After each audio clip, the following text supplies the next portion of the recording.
Okay.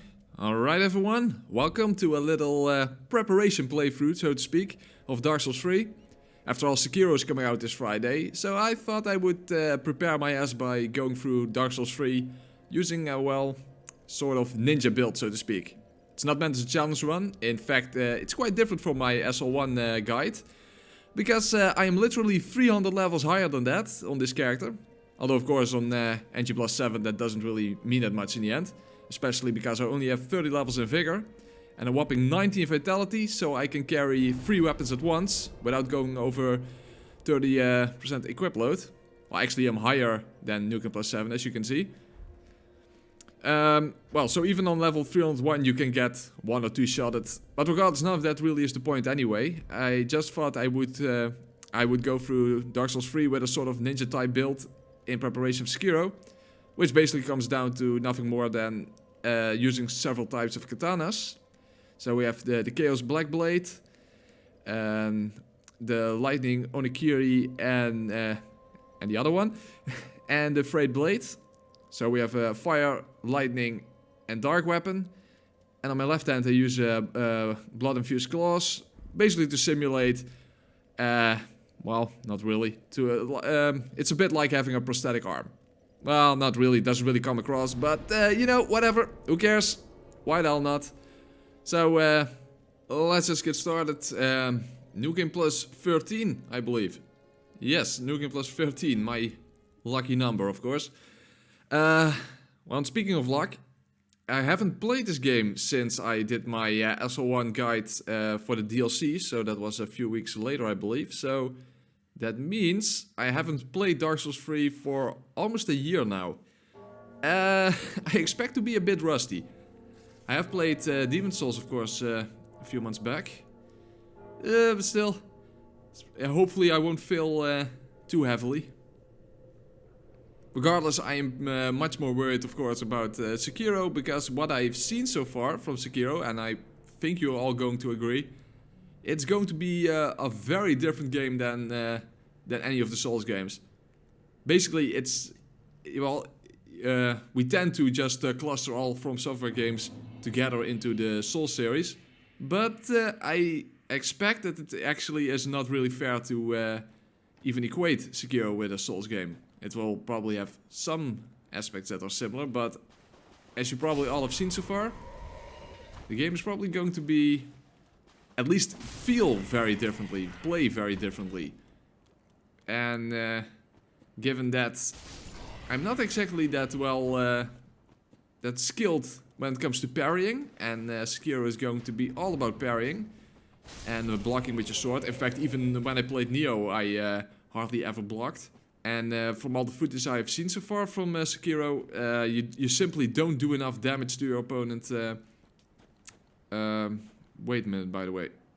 You know what, I'm going to switch for Yuri's Gunder, I'm just going to switch to my claws, because I wonder how Bleed is going to be, because as far as I understand, Bleed has been patched a few times, and all my weapons are using Bleed.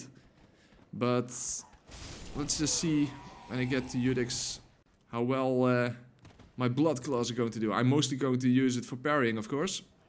Which is not really the right tool for it, but it looks cool. It looks cool, that's much more important than results, of course.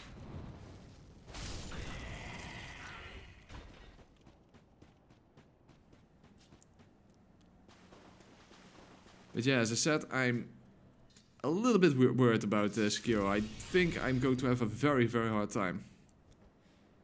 Okay, so let's test these claws out. Okay. Huh. It's not that much damage. And I'm specifically talking about the bleed itself. Oh, only takes a few hits to get bleed done. Alright, time to transform. Ow! You're trolling me, dude! I thought you was going to transform. Son of a bitch. Okay, now he's transforming. It's taking a sweet time.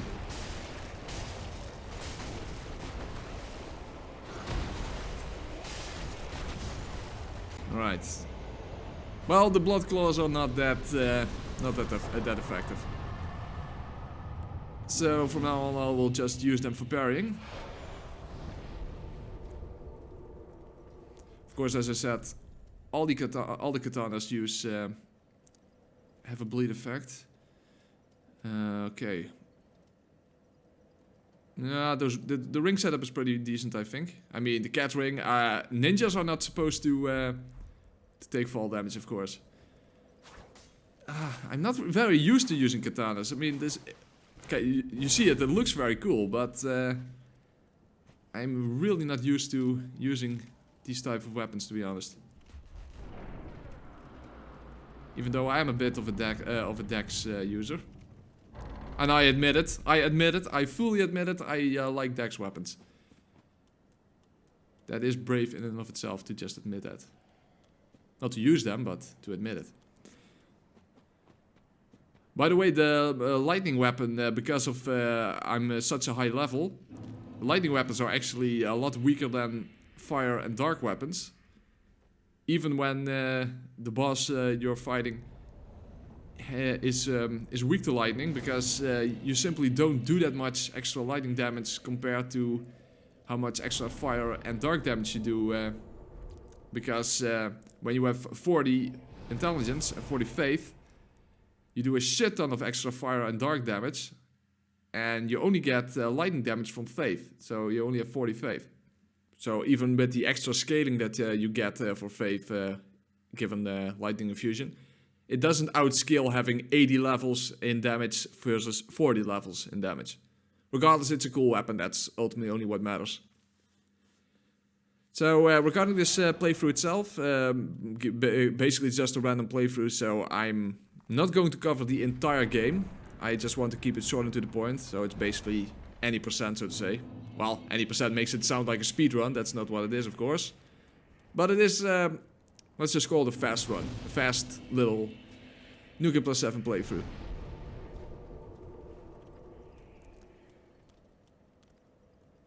And we're back in Lothric. Very nice feeling. So the Frayed Blade, even though it does dark damage, if you look at my damage output, the Frayed Blade actually has the lowest AR. Because it actually does almost no dark damage at all. Unless you can use the weapon art, of course. And that's the cool aspect about this weapon.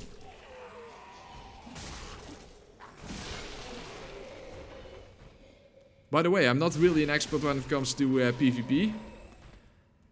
I haven't really done PvP that much, but I know that katana users are sometimes a little bit despised. And I actually wonder why that is. After all, what specific advantage in PvP do katanas even give you, actually?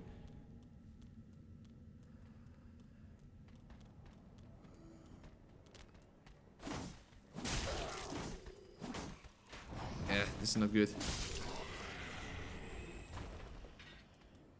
Yeah, I'm going to be a little bit rusty. But that's okay. That is okay. After all, as soon as you see me play Sekiro this Friday... Oh, fuck. That is not the right jump. It's probably going to be a compilation of deaths anyway. Are you coming? Just climb up here. The weird thing is that you have to wait a little bit before you attack. Okay. Because for some reason enemies don't have hit detection in this animation here, when you actually get up the ladder. I don't know why that is, but it is.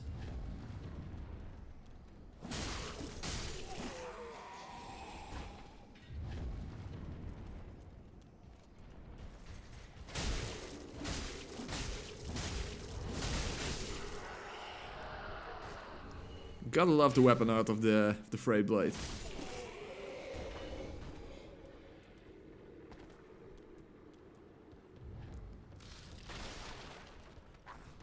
Would be pretty awesome if I only would die twice in this playthrough.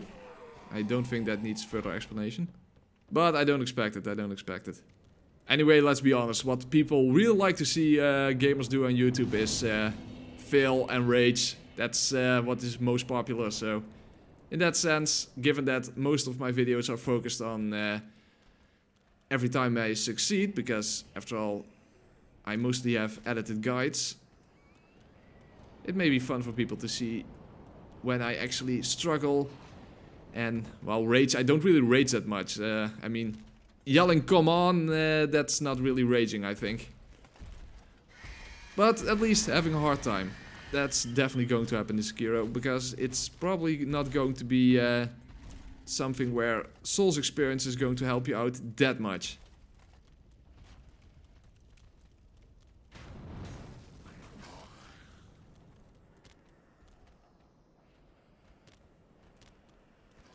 Okay, Fort. I don't think Fort can bleed, right? Well, anyway, just we'll just keep it to the Frayed Blade.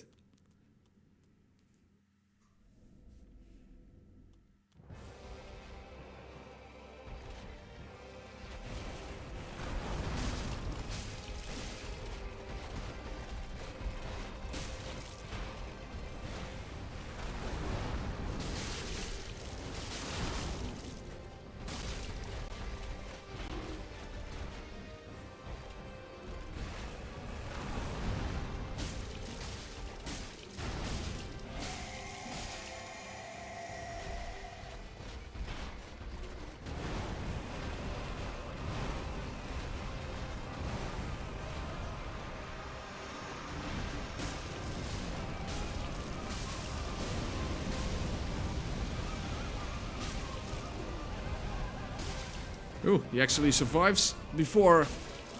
Ah, fuck! Oh, that's not good. Come on. Okay. I'm not used to Vort surviving past him spraying ice everywhere. So that was a little bit unexpected.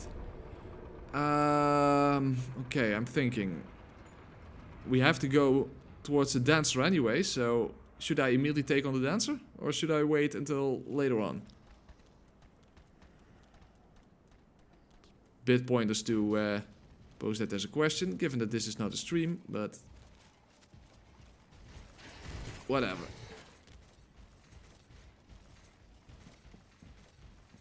Yeah, you know what, fuck it, let's just immediately do the dancer.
Ah, oh, come on, that was unnecessary. Roll catch. I rolled way too early. Come on. To the side.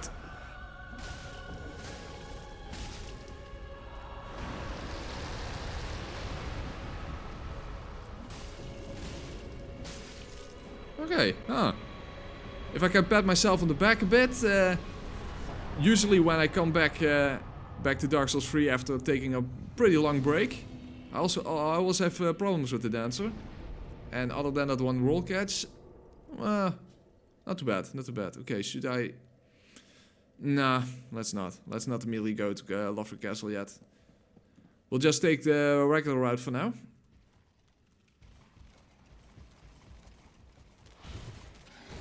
Come on, that was unnecessary. Okay, my expectation is that that will be a sentence I will be saying a lot throughout this playthrough.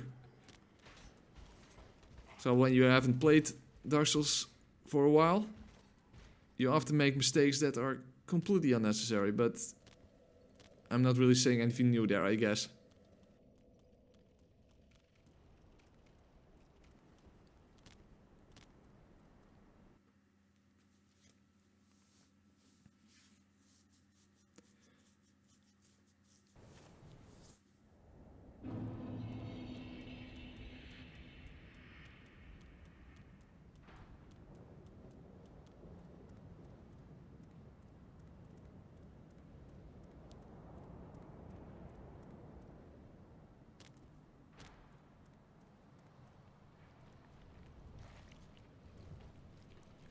Sneaky, sneaky now.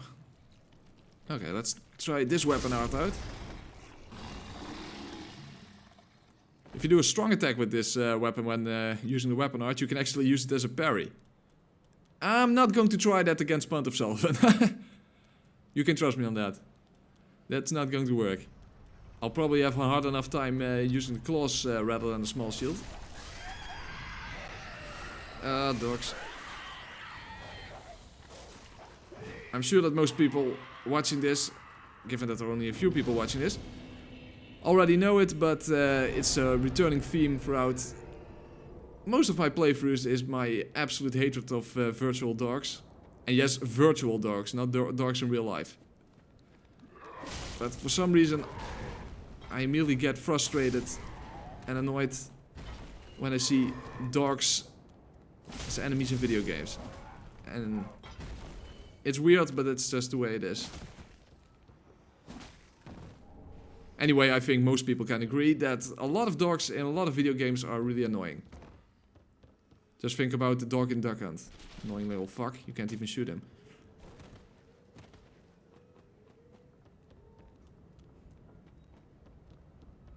So other than preparing for this, preparing myself for Sekiro, even though, as I said before, it's actually not going to help that much, as Sekiro is going to be very different than this game. It's of course also a little bit of practice for doing live commentary. After all, that's not really my strongest point. And given that Sekiro is going to be another blind playthrough, which I don't do that much, I need all the practice I can get. Of course, it's also one of the reasons why I don't do live streams. Well, other than that, I also don't want to record longer than an hour, because my Elgato, it has happened before that when I recorded longer than an hour, that the entire footage was lost for some reason. So I don't like to risk that.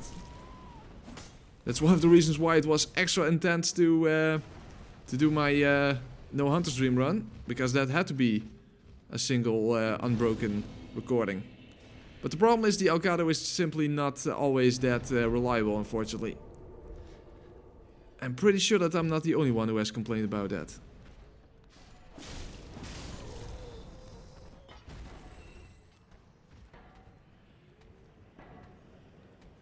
Okay, we'll just have to wait here until the enemies are gone.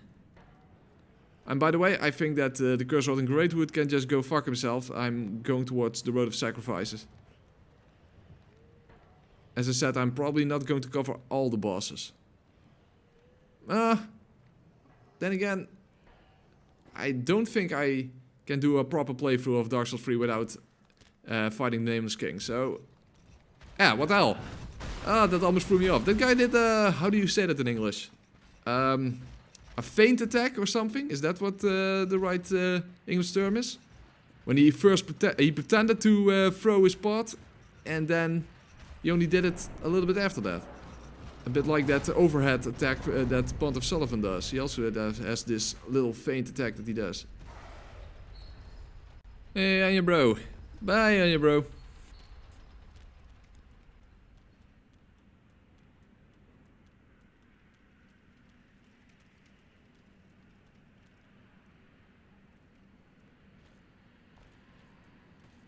Hey, Outrider Knight. Bye, Outrider Knight. Well, have to be quick. Invisibility frames from the door. Ah, he's staying behind. Very nice of him, very nice.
You know what? It has been ages since I talked to Henry and Horace. Well, Henry is everyone's favorite husband or wife. Can't assume their gender, that's just inappropriate. Oh, hello. Hey, Henry. Bye, Henry. Yay, we're going to marry someday.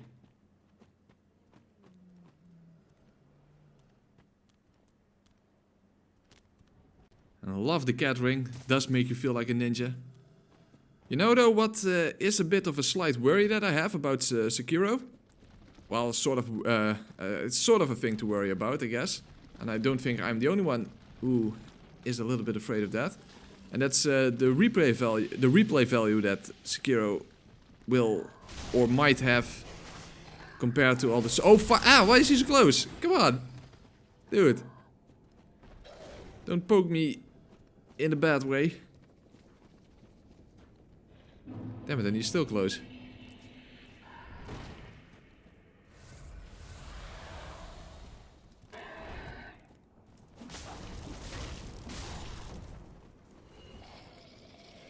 Alright, so, but what I was saying is that... oh, by the way, which... Crystal Sage or... Biswatchers? Crystal Sage, why not? Let's go that route. Okay, but so what I wanted to say is that given that Souls games have very much of a very high replay value, you can go through the game in a whole variety of ways, and there are all kinds of challenge runs that you can do. I really wonder how that's going to be with Sekiro. After all, there aren't really builds. I mean, you have the skill tree, but that's it. I mean, I guess something like the Hornet Ring, and of course throwing knives for the Crystal Sage. Alright, let's focus on the boss first.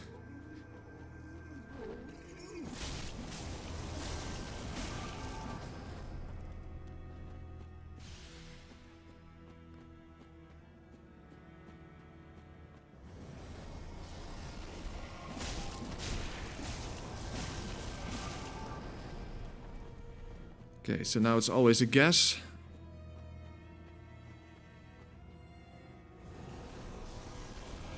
Oh, I guess correct.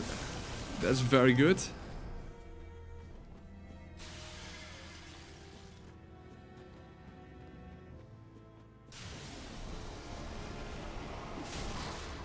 That's not him. Well, that's why we have the throwing knives.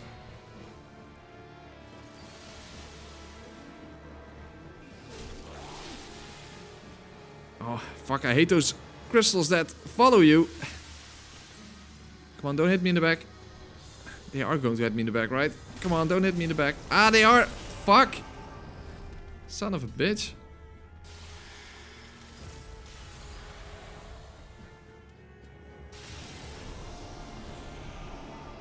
Ah, nice, that's him. Alright. Ah, fuck! Well, it doesn't matter if you get killed after the boss is dead, that still counts. But it didn't happen anyway. Well, it kind of makes sense to go to the Cathedral of the Deep now. Okay, so what I was trying to say for the third time now is I don't know what kind of challenge runs of kind of different types of playthroughs Sekiro is even going to allow. So is it really just going to be basically almost the same playthrough for anyone, or is there some sort of variety that we just don't know about yet? I think, probably not, but maybe the only sort of challenge run that I can come up with, for based on the information that we have available right now, and it might not even be possible, but it would be something like a prosthetic arm only playthrough. Would that be a thing? I don't know. Maybe that wouldn't even be interesting, or possible. Ah! Son of a bitch! It's faster than me. Yeah, throwing knives. I have throwing knives as well. Here.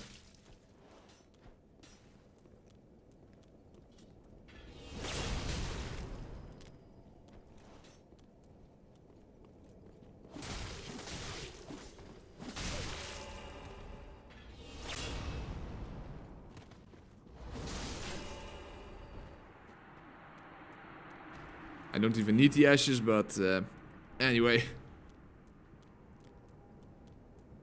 So prosthetic arm only, maybe that's a thing, I don't know. There's no level 1 playthrough after all. Well, I guess there are, you can at least, there is a way to upgrade your life bar with prayer beads, so I guess you can have like no leveling up your life bar, but that's probably something that you can only do a few times anyway. And not unlocking anything in the skill tree, I don't think that's actually going to make the playthrough any better. If you're happy and you know it, stamp your feet.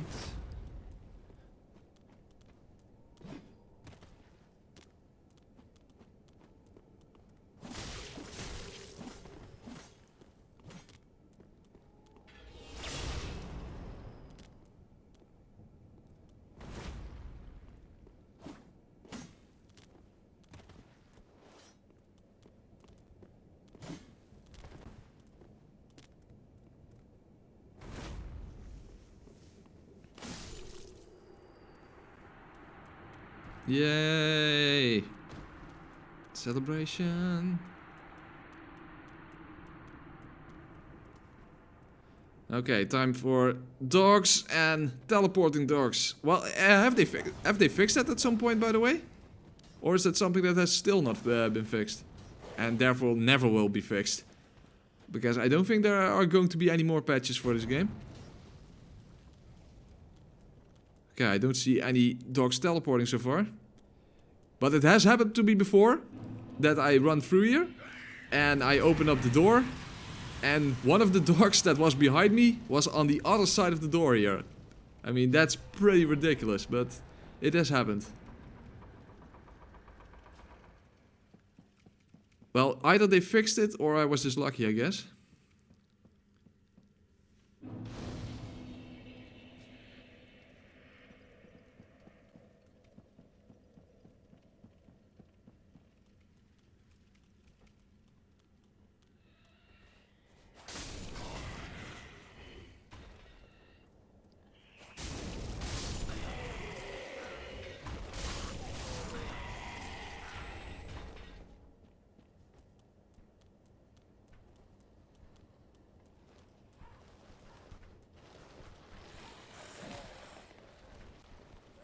Alright, basically we can just quote-unquote speedrun throughout this entire area until we reach the same bonfire again. Of course we have to stab him in the back, because why not?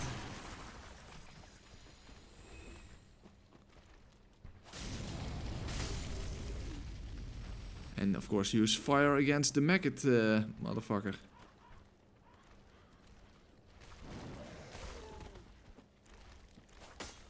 Ah, fuck, I thought I was two-handing it.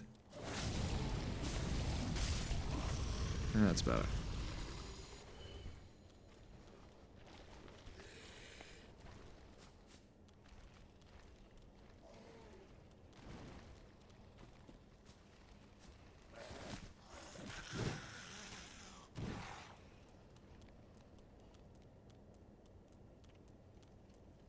Anyway, to come back again to what I was talking about before. That is probably something that might be one of the downsides of Sekiro. I mean, of course I'm talking a bit too soon, given that I haven't played the game yet. But it's a little bit of an expectation I have, that if there's some sort of negative thing to say about Sekiro, it's probably going to be the lack of variety of playthroughs. Then again, it's not like every single game is even designed for multiple playthroughs to begin with. So, in that sense, oh, there's a nice landing. In that sense, I guess it's not something that is so bad. It's just that when it comes to the other From Software games, replayability is definitely one of the many strong points of the franchise. Then again, maybe we should stop comparing Sekiro to the other Souls games anyway. Maybe we should start comparing it to Tenchu after all. in a way that is a more fair comparison.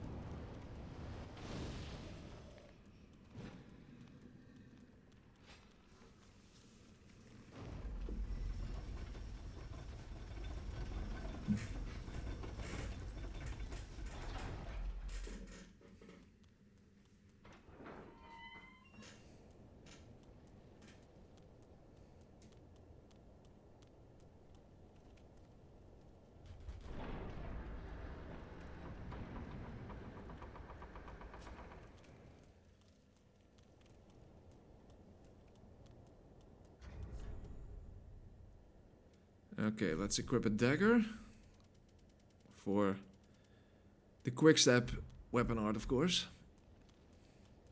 By the way, speaking of Tenchu, maybe that was a game that I could have played. Well, there's not that much time left, so. But maybe that is a game that I should have played in preparation for Sekiro. After all, I've never played one of the Tenchu games before, so. Would be interesting. What I heard is that it's actually a pretty good franchise, so. Well, maybe after Sekiro, who knows.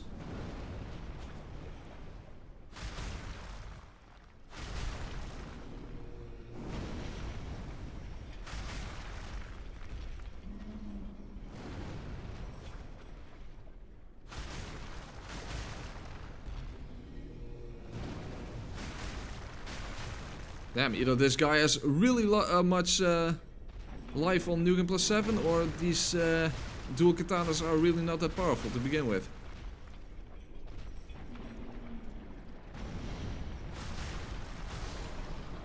Alright. Now let's dash through the sludge. Oh wait, we're ambered, so Kirk is going to invade us. Good old Captain Kirk. Well, why not?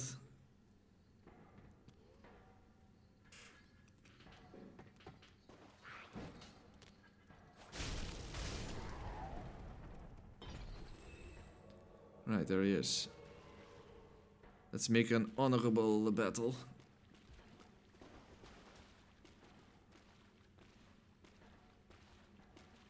Yeah, I got near, very good. Ah, no, not that near.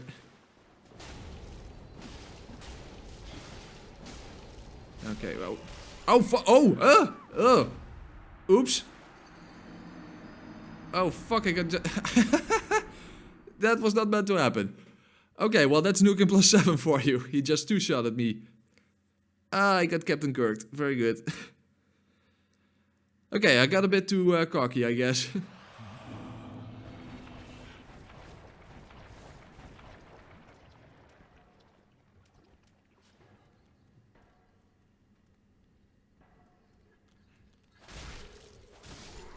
You know what, let's Ember up again. I mean, we do have to get a revenge against Kirk.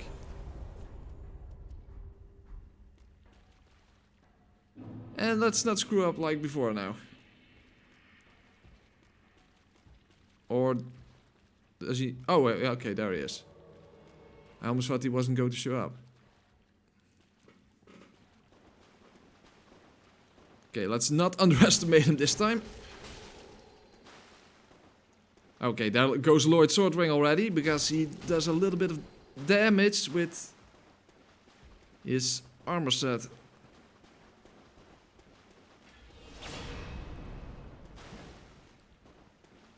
That is the downside of Lord Swordring. Even if you only take a small bit of damage, you constantly have to heal it actually. But, well, fuck it for now. Don't hit me.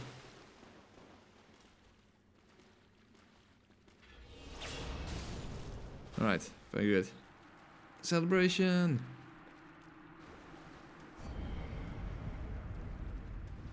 Yeah, that's the thing about NG+7. You shouldn't just underestimate your enemies. I mean, even being level 301, especially because I only have 30 levels in Vigor, you're going to die much quicker than you would expect.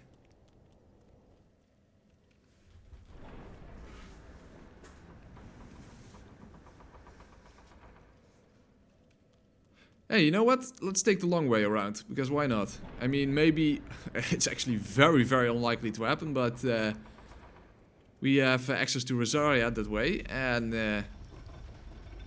if I want to respec, after all, I'm playing as a female character, and I always respec women. Well, it's not really that you can do much with having this high level already. Other than more health, of course, but let's not do that.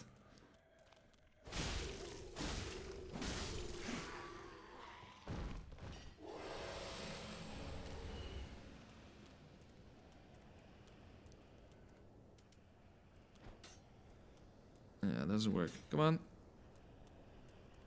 Well, at least it attracted him. Yeah. Now you're throwing at me. Don't throw it at me. Come on. That's lame.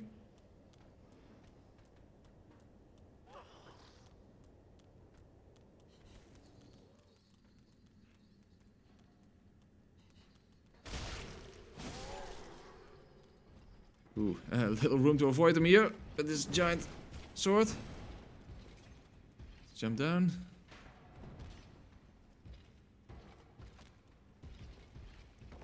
Okay.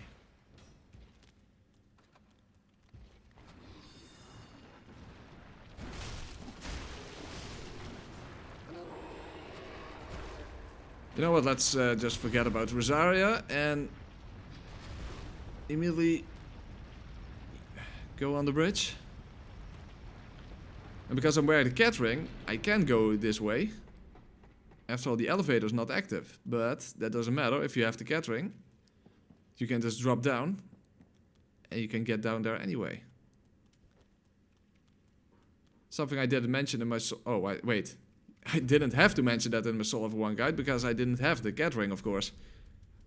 And obviously I'm going to have some skulls ready for the Deacons of the Deep. After all, on the higher New Game Pluses, those fuckers are really annoying.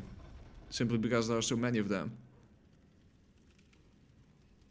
And that's not the type of gangbang that you would like to be part of.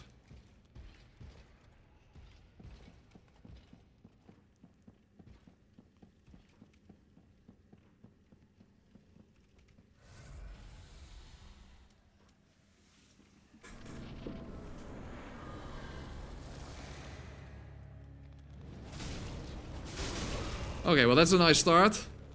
That's exactly what I mean about getting gangbanged by these fuckers.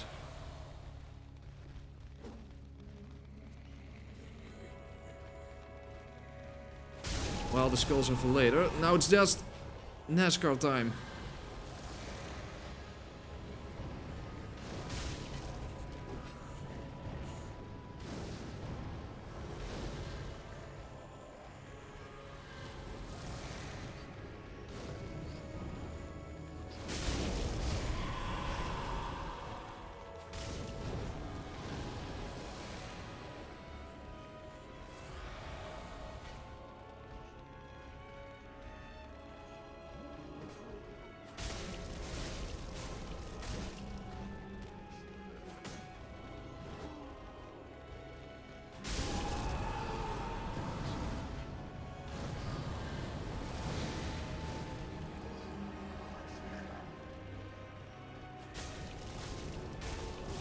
Fuck, I'm greedy.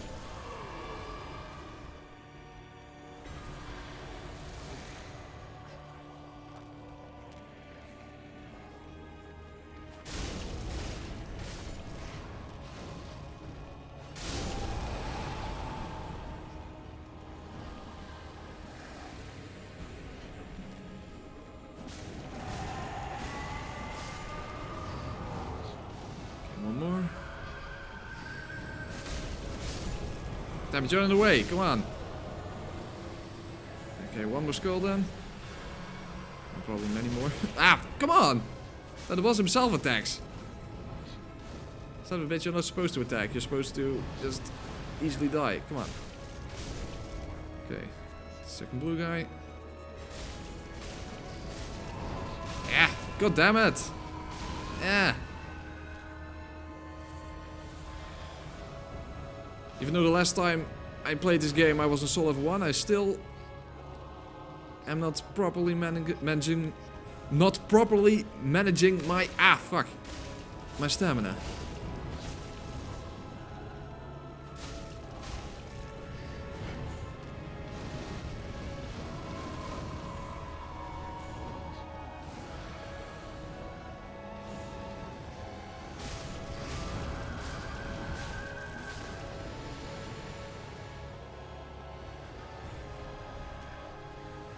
Well, good thing I had enough skulls. Alright.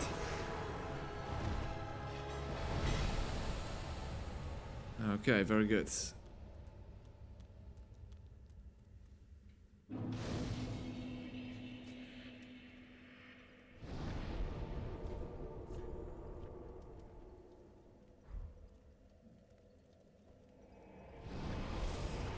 Alright, so now the other way around, towards Farron Keep. And then all the way to Irithyll, and then probably Yorm first. After all, that's pretty much what I'm used to. Come to think of it, Sekiro can actually really shine when it comes to non-linear open world design. Because they don't have to take into account, at least not as much as in Dark Souls, things like final game areas, mid game areas, because you're basically... are you feeling it now, Mr. Krabs? Oh, not big Mr. Krabs.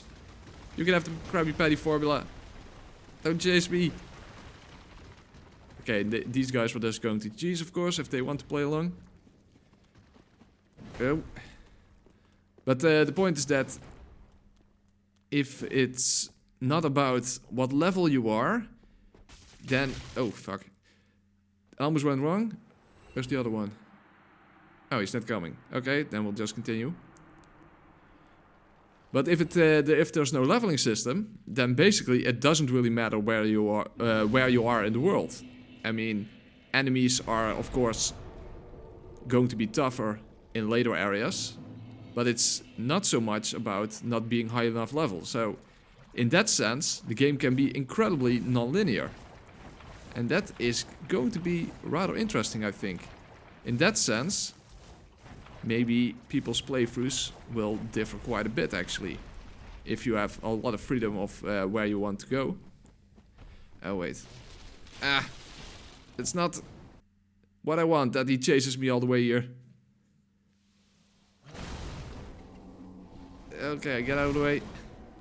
Good thing that you have invisibility frames when you are still in that animation. Alright. Let's dash through the rest of the swamp. Also, by the way, a lot of by the ways, the stealth aspect of Sekiro, that's also going to be very interesting. And this is going to be maybe a little bit of a strange type of comparison, but it's not that far-fetched. Maybe, okay, let's heal the poison first. Maybe Sekiro is actually a bit comparable, when it comes to playstyle, to a Deus Ex game. And I know that sounds more far-fetched than it actually is, because... Oh. Take him first. Okay, very good. Because there you also had, like, the stealth approach, and you don't really level... Oh, nice move. You don't really level. You have augmentations, which are a bit comparable to a skill tree, I guess. At least there is some similarity there. And you can focus what weapons you use and what approach you use based on a sort of a stealth playthrough or more of a tank playthrough or something in between. And given that stealth is also an aspect in Sekiro, maybe you can approach the game just you go in attacking anyone you see, or you pick a completely stealthy approach. After all, I've even seen that worked against mini-bosses.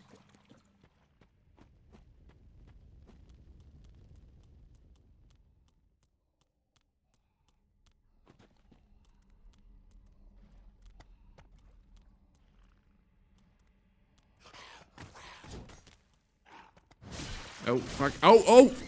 Oh, what the hell am I doing? Oh, that's not... Okay, against a regular Gru. Okay, that's a bit stupid. Well, what I said before against Kirk, you cannot underestimate enemies when you're on NG+7. They will just fuck you up, even if they're just regular, weak enemies.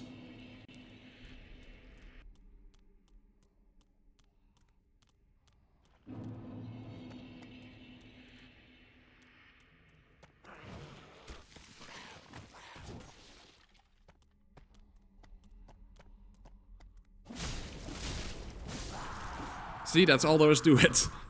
God damn it, there was no reason to die here before. What the hell? Okay, well, anyway, doesn't really matter. Oh, actually, in a way it does matter, because after all, I said I'm not allowed to die more than twice in this playthrough, because of obvious reasons. And I have already died twice, so... Hey, I'm a shadow. I'm not supposed to die thrice. Is that correct English? I don't know, whatever. Let's just continue on.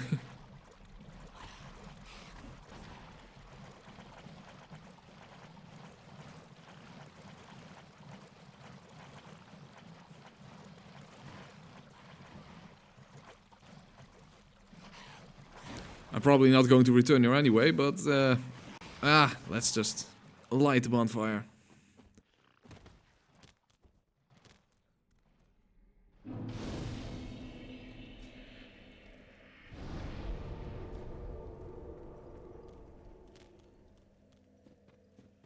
I'm carrying quite a bit of souls, but it's only about, well, it's a little bit more than half than I need for the next level, so also, when you're level 301, it's not like you really notice any difference when you level up, so who cares at this point, right?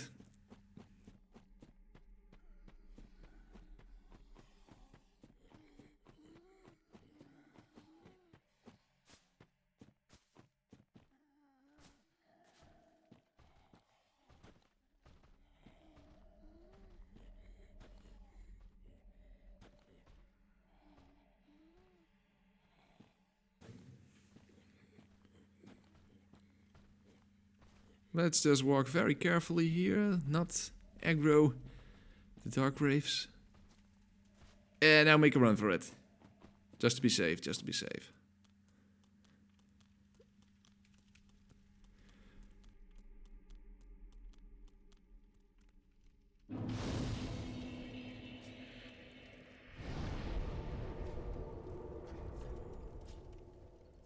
Okay.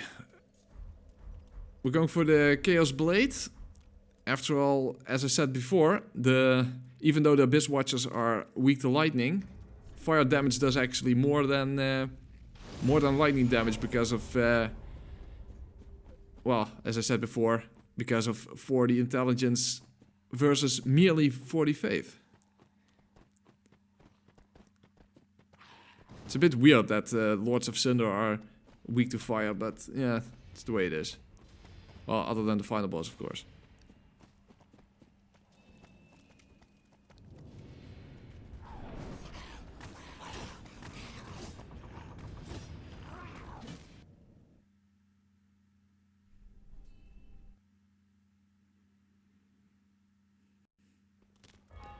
Alright, let's go.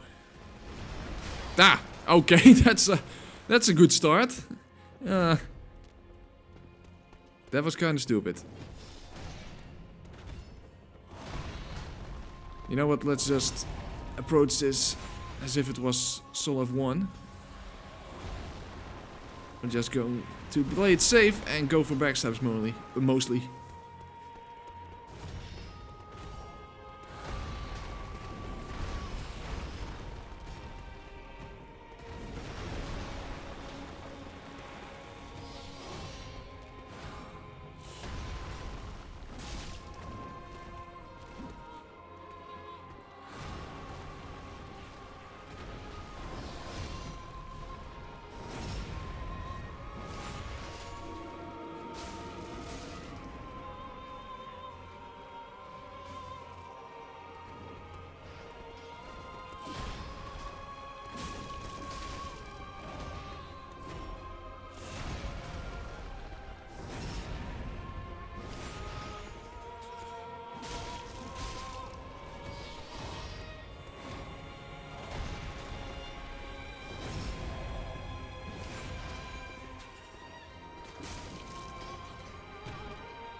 Probably don't have to play it that safe, but if it works, right?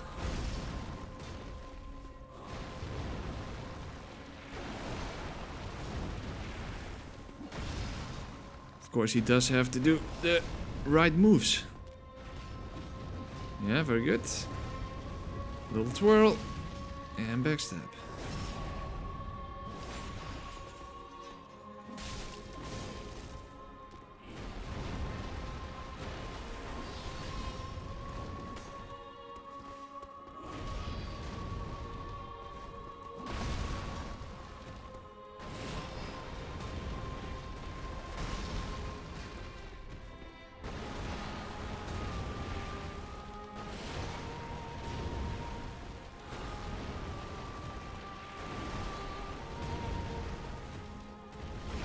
Come on, do the... Okay, there it goes. Very good. Very good.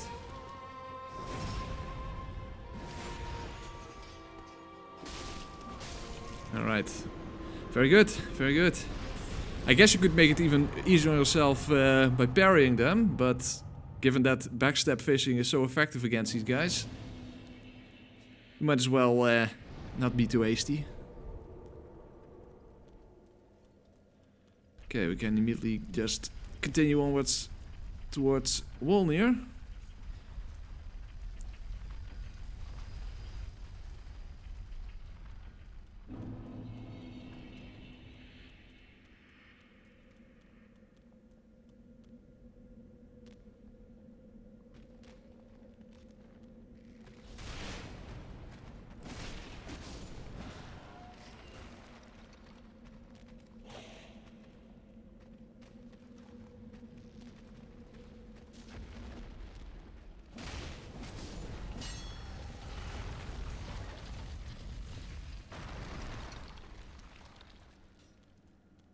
Okay, by the way, I'm looking at the time. As soon as I reach the next bonfire, I'm going to stop the recording. As I said, I know it's only a very small chance that it fucks up the recording, but I just don't want to take unnecessary risks. So I'm going to take a little break, and then we'll continue on in a few minutes.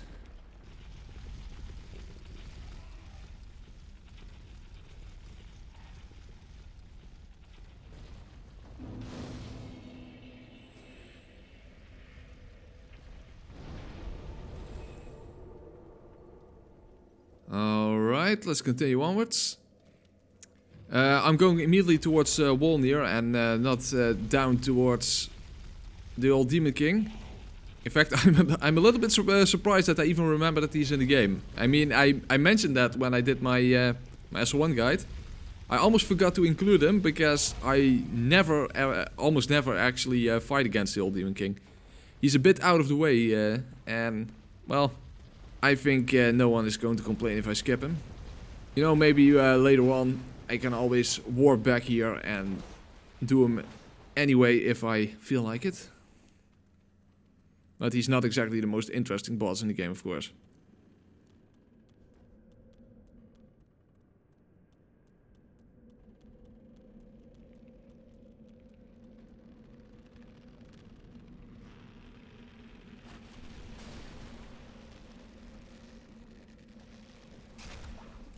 Bye, Skellies. Oh, that's the wrong gesture. Well, it's also something to be happy about, but I wanted to wave.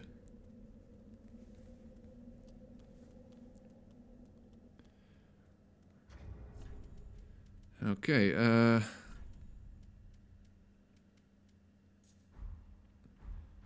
let's see if the L1 attacks do enough damage. I hope it does, because, you know, Wolnir is very easy the first time you fight him, but if he is already awake, you know, if you die and you have to do it again, when he's already awake, it can be a bit of an RNG clusterfuck sometimes. So hopefully I'm not fucking myself by using this weapon. Okay, that's a bad start. Okay, that's good.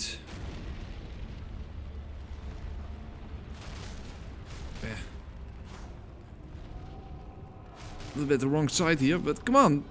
Break. Very good. Oh, he already has a sword.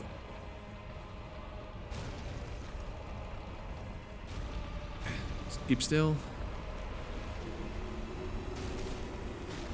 It's always very hard to tell whether you are...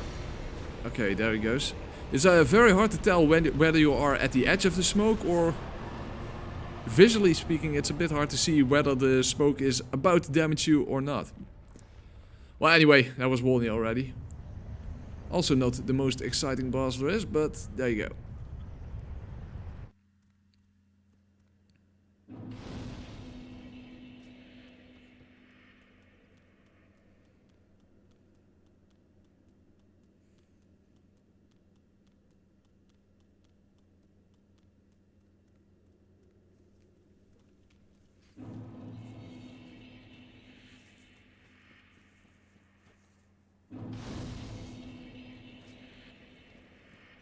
Let's hope that Sekiro is going to have some amazing boss battles.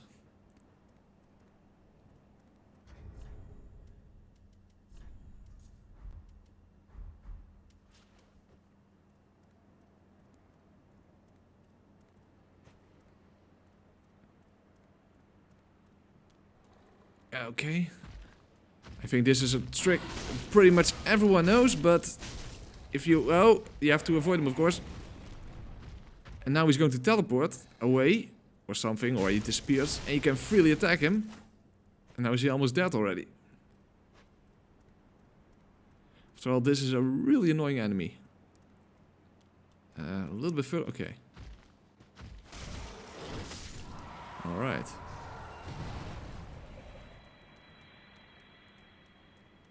If you fight them regularly, those fuckers can be really fucking difficult, because their hitboxes are ginormous. And when you just close against them, against the rib cages, they just automatically damage you. Alright, Irithyll, there we are.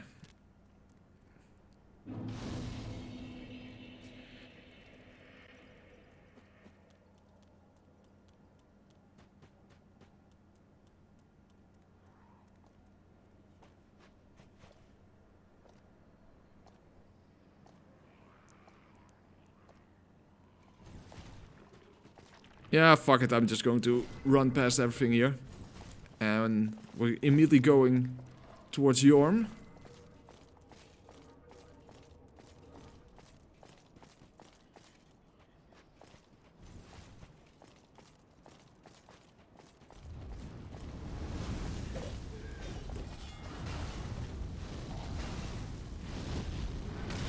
Damn it, just on the edge of the fire.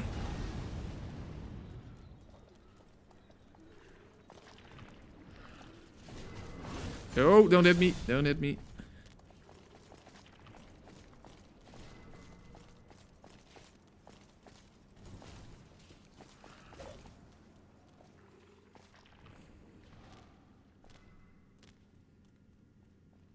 Oh, fuck, he's following me. Okay, if you really want to fight, then you get a fight. Okay, now you're just walking... Okay, well... If you're not going to attack me, I'm going to attack you.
Oh, that's right. I took the cat ring off. Let's get that back on. After all, why take fall damage when it's not necessary?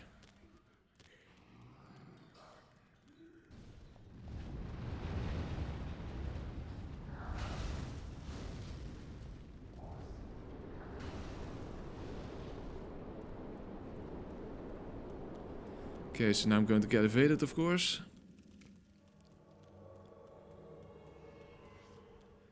Okay, well, the thing is, if you run past him, I cannot sit at bonfires now until I resume. Doesn't matter that much, but of course you automatically have to pretty much use Estus here because of the fucking jailers. So I have to be a little bit more careful now. Fortunately, of course, you can still light the bonfires. They still count as checkpoints. But you cannot refill Estus.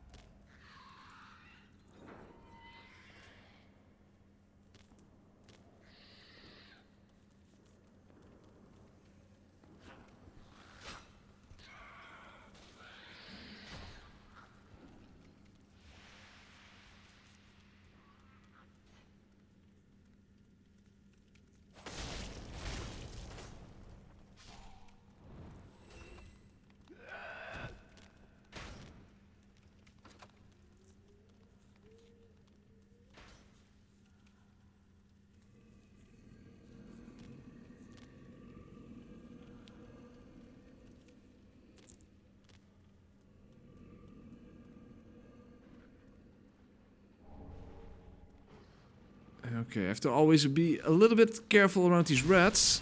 After all, they don't do that much damage individually, but if they all just jump on you... I mean, this is Nukem+7 after all. And I have underestimated enemies before, so... let's not do that again.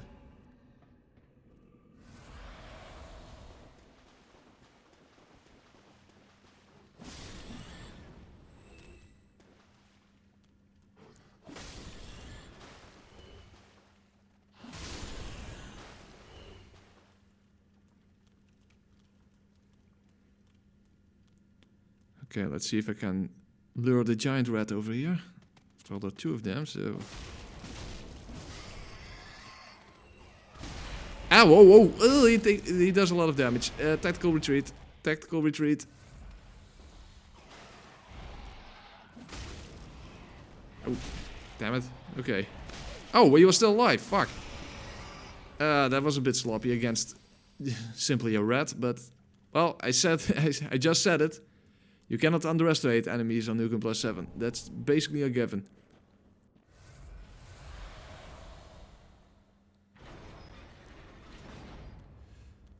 I am going to open the shortcut because even though I'm not going to cover every single boss, I cannot skip the Nameless King. So we're going to come back here later.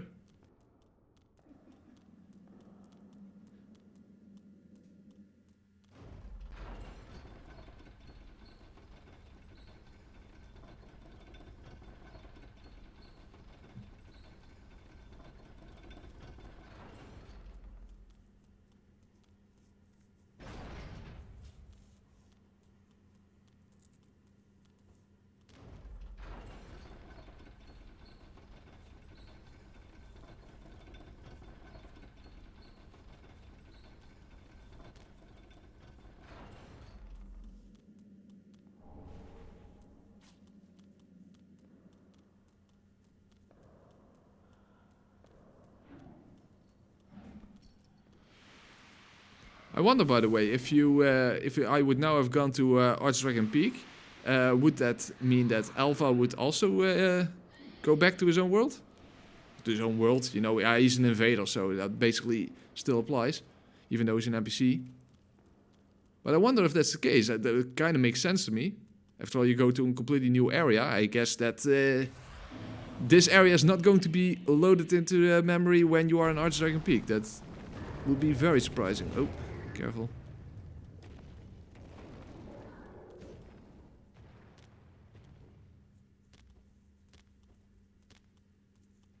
Point is I never tried it, so that's why I was wondering that.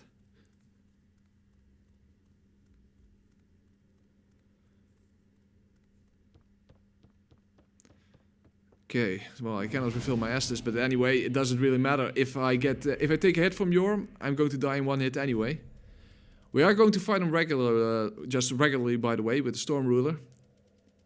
I know it's possible to kill him with a regular weapon when you, well, in general, it's possible if you if you do damage, you can take him down. It will just take a lot of time, but as you probably know, there's an alternative way to do it. If you wait until he smacks his weapon down, you can hit his head, and then you can stagger him.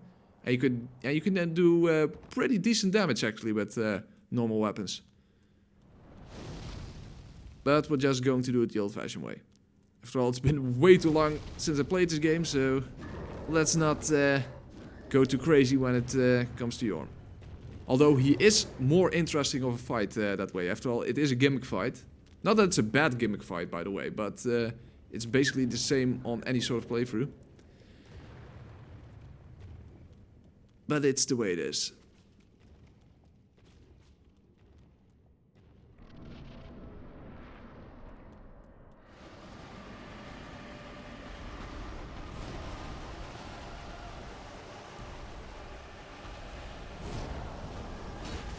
It's a shame, by the way, that the Storm Ruler doesn't work outside of this fight. At least not effectively, because the wind effect is pretty cool. If they had wind as an element, just like in Neo, for example. At least visually, it's pretty cool.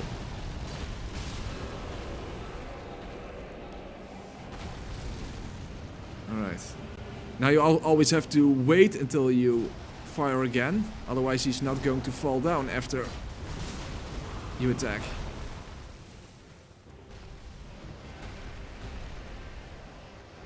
Nope. Not ready yet. Still not ready yet. Ah, there it is. What I was doing? Why was he just standing there? Alright. Okay, there he goes. Whoa, whoa, whoa, whoa!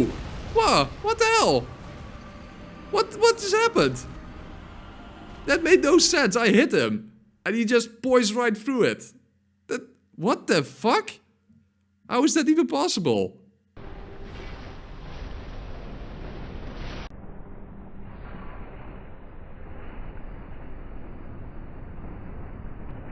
I don't know what the fuck just happened, but I don't really care.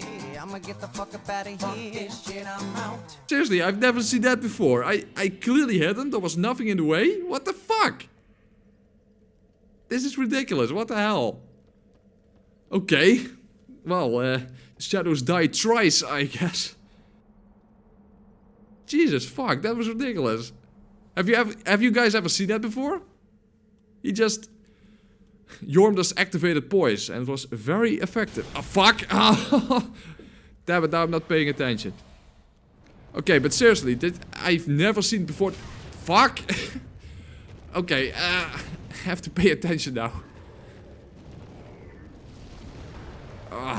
Yorm. Yorm the Giant. Fucking hell. Might as well put a crown on my dick and call it Yorm. Okay, that was a really strange situation. I mean, I clearly hit him. There was nothing in the way or something. And he just poised right through it without taking damage. Okay, let's just do it again then.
Okay.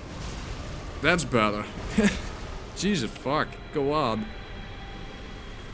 Well, that's how it's supposed to go. After spending so much time in this game, you can still encounter things that you've never encountered before. Well, that's the kind of game it is, right? Okay, let's equip everything again.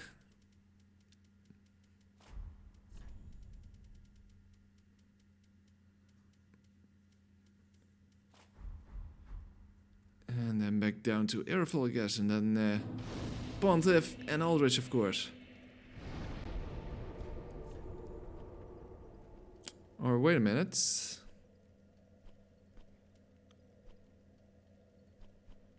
I could also... Yeah, why not? You know what? I'm going to back to Irithyll Dungeon, and we're going a little different route.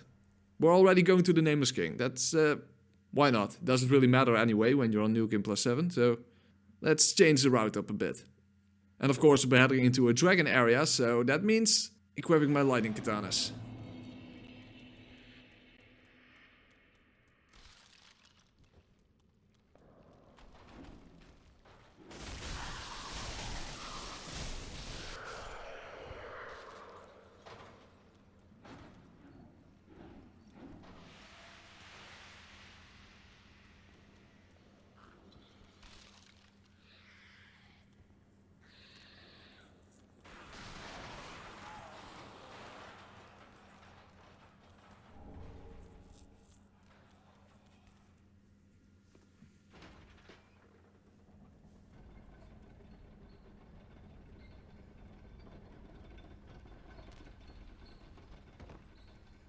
Ninja style. Nice.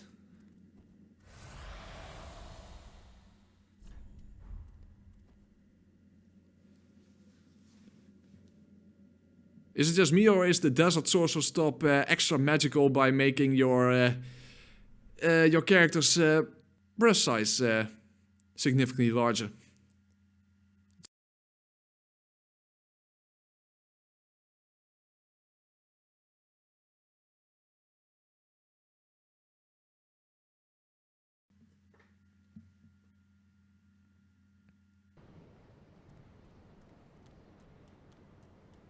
Yeah, I know that a lot of this playthrough consists of just running through areas, but yeah, it's the way it is. Let's get my protection up a bit, and a quarantine ring for good measure. After all, damage output is not really that important anymore at this point, until we reach the Nameless King, of course.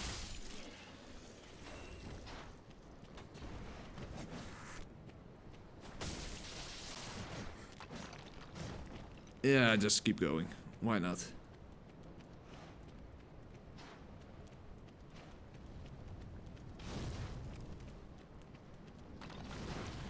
Oh. Yeah, get between the fireballs. Hey, iframes! Yeah, okay, now it's dangerous. Okay. And a zig, and a zag. And, I still get hit. Fucking hell. Yeah, doesn't matter, doesn't matter. Oh, I'm getting followed. Okay, get out of here. Get into the safety of a giant-ass dragon.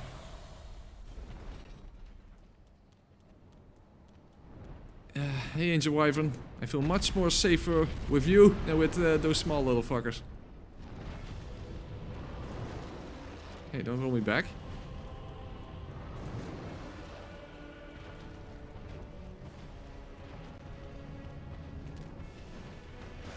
Don't get me. You know, there is actually a way to... there's actually a shortcut of how you can jump on top of the Ancient Wyvern's head. But I've never actually tried it. There is this little part behind, directly behind him, if you stand on top of it. Especially with the weapon art of this weapon. You can jump right on top of his head. Yeah, but given that I've never tried that before, we'll do it... Ah, fuck. We'll just do it the old-fashioned way.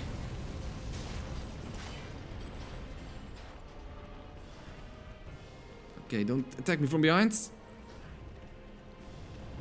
Ooh.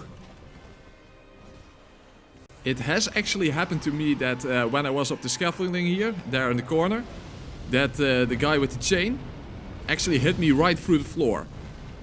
Yeah, Dark Souls is a challenging but fair game. Well, not always. That's basically the one design flaw that From Software games have. Well, it's a returning problem at least, and that's hey, name is King.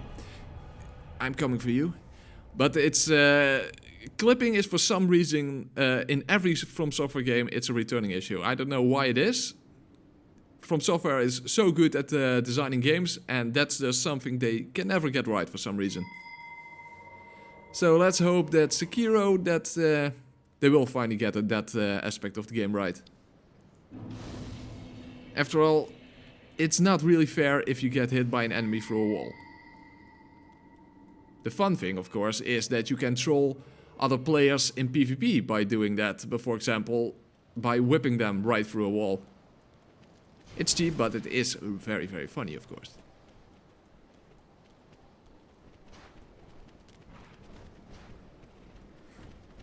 Whoa.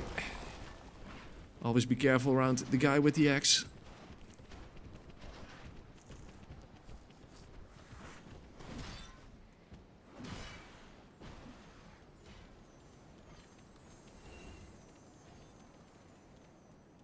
And of course be careful around the rock lizards, because you cannot roll through them.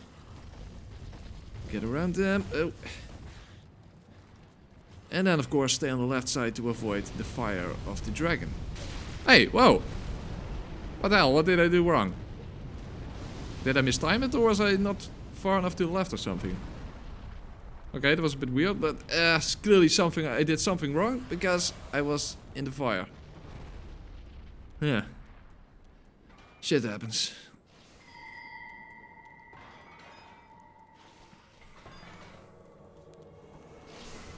Oh, don't get hit in the back. Alright, and that's going to be time for the Nameless King. Of course, not with the lightning katanas, but that does work pretty well against a dragon, of course.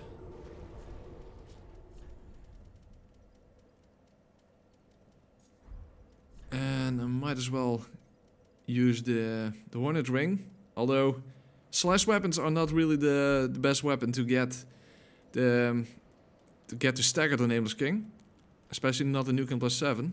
After all, when I did my SL1 guide, I specifically used the Morningstar because strike weapons are very effective for that, to get him to stagger. I guess also great swords and ultra great swords. But I'm one of the few people who don't like to use... Well, great swords are actually not that bad in this game. Especially the Hollow Slayer great sword. That's a very good weapon. But ultra great swords, I'm just not a fan. And I know I'm a minority when it comes to that opinion. Oh boy, fighting the Nameless King a year after I last fought him. That's going to be fun. Alright, dodge through the flames. Through the fire and the flames we carry on. Ah, just too late. And that's left. I do still remember it, of course.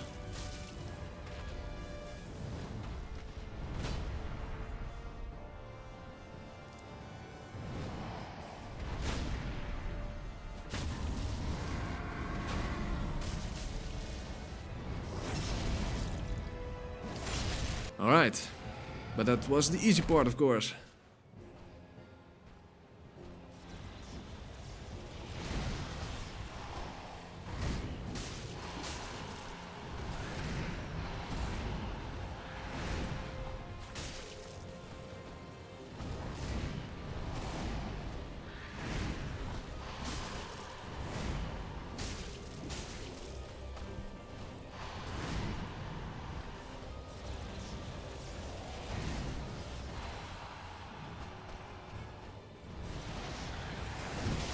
Huh? What the hell? How did I get hit there? What? Fuck. I got hit after... Whoa, fuck. After I was already past him. That was weird. Okay, now it did work. I guess I just rolled too early, but... I don't know, it looked very strange. Have to look that back later. Nice bleed.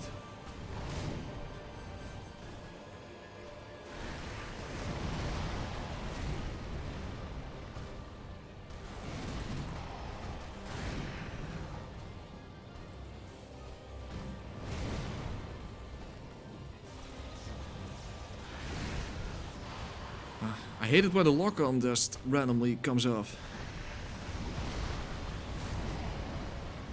Oh, ah, no! Ugh. Especially when he does that. Fucking hell. That's always so terrible. And you just have to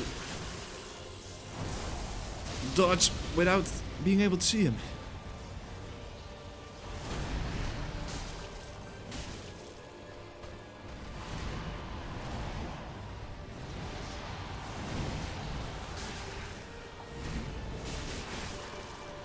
Another bleed.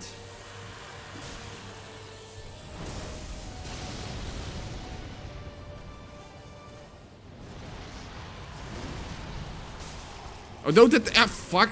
I saw it happening.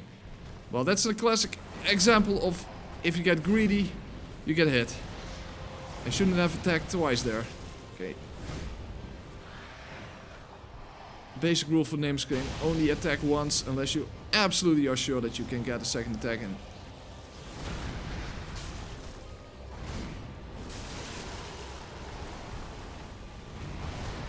Yeah, what the hell? It just... rolled right on top of the air current.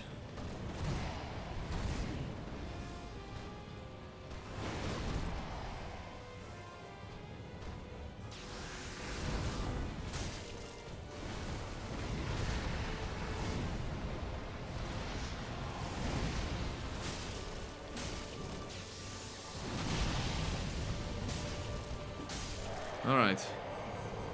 Okay, well, for not having fought him for a year, that wasn't too bad. I got sloppy a bit, but I shouldn't complain. I shouldn't complain. However, that first hit was still that looked very strange. I rolled and I was already past him, and then I got hit. I'll have to look that back later. That was a bit weird. However, I could feel that I rolled too early, so I don't know. While he's down, that's basically all that matters in the end, right?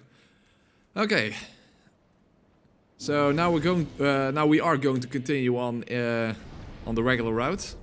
Oh wait, let me just pick up the Titanite slab. It's no use leaving those behind after all. And then we're just going to continue on towards Pond of Sullivan.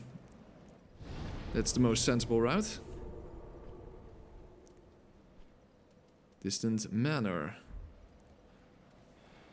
However, the annoying thing, of course, is that we are embered, and that means that at the worst place in the entire game, even though it's not literally the worst place in the entire game, but I think it's the worst place in the entire game, is we're on that bit on the stairs with the many dogs, and then we're going to get invaded as well. So let's try to at least not get the invader and the dogs at the same time. Unfortunately, that doesn't always work. That's why I kind of hate that part a little bit. And rightfully so. And even if you don't agree, you should. On other things you can have different opinions on, but that's something you cannot have a different opinion on. And you might say that makes no sense whatsoever. And yeah.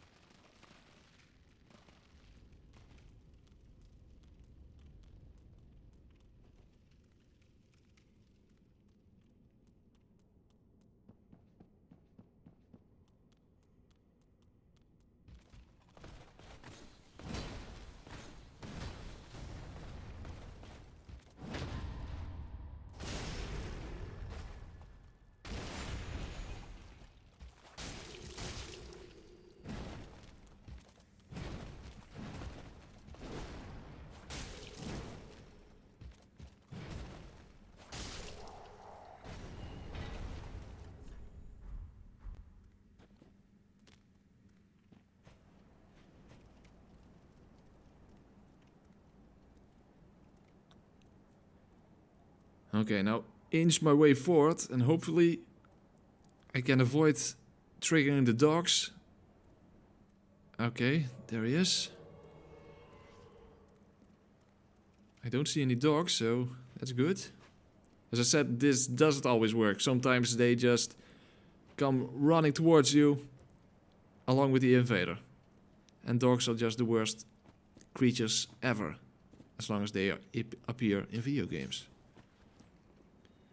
And that's not an opinion, that's an absolute 100% fact, woven into the very fabric of the universe itself. You can fight me on that. I don't mind.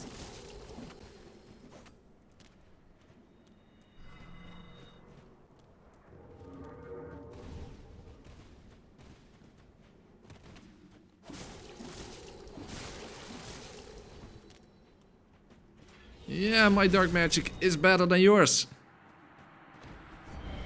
Well, that's that's good, but now the dogs. Now the goddamn motherfucking dogs. Unfortunately, they react to fire by being in pain on the ground, and that's what I like to see.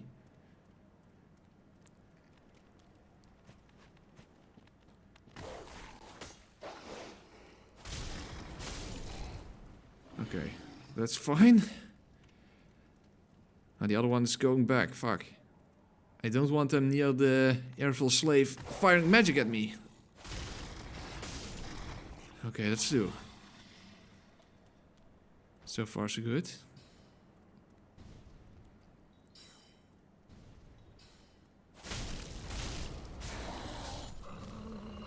But as soon as I attack him, ah, fuck. The dogs are going, ah, damn it, fuck, clusterfuck, clusterfuck. Oh, they're on the ground, for good, good. Ah, the other one got away.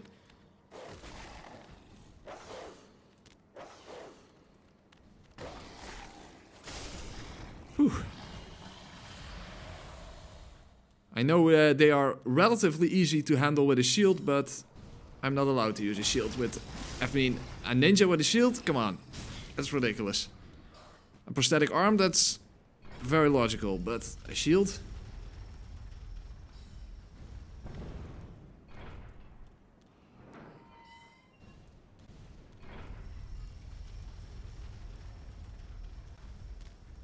Oh, speaking of my claw, I'm going to have to parry Punt of Sullivan with the claw instead of a small shield. And I'm not that great at parrying, as you probably already know. So that's going to be fun. And unlike in my SL1 guide, where I specifically designed the route to quickly attack, where I specifically, whoa, fuck, designed the route so that Panthev could be taken down with only 2 parries. That's not going to work this time, of course. So this time, let's kick the shield away. This time, we probably have to parry him while he is doing that air attack, where he jumps up in the air, and you first have to dodge the clone, and then when you, at the end of the roll, you have to parry him. It's a bit tricky, but it does work rather consistently, fortunately. Of course, I'm used to the parry timing of the small letter shield, or the target shield, or at least a shield that gives you extra parry frames. So let's hope I'm not going to fuck this this up.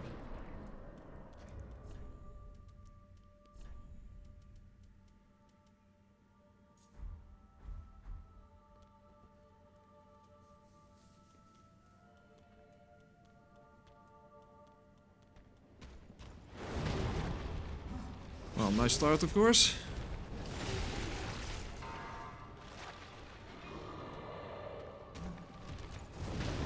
That's 2. Okay, don't go to second phase yet.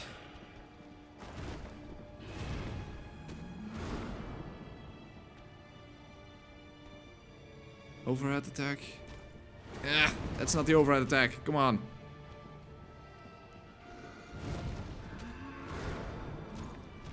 Ah, damn it, I could have had that one.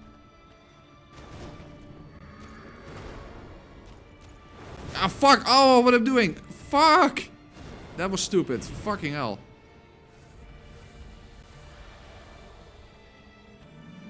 At least I'm still alive.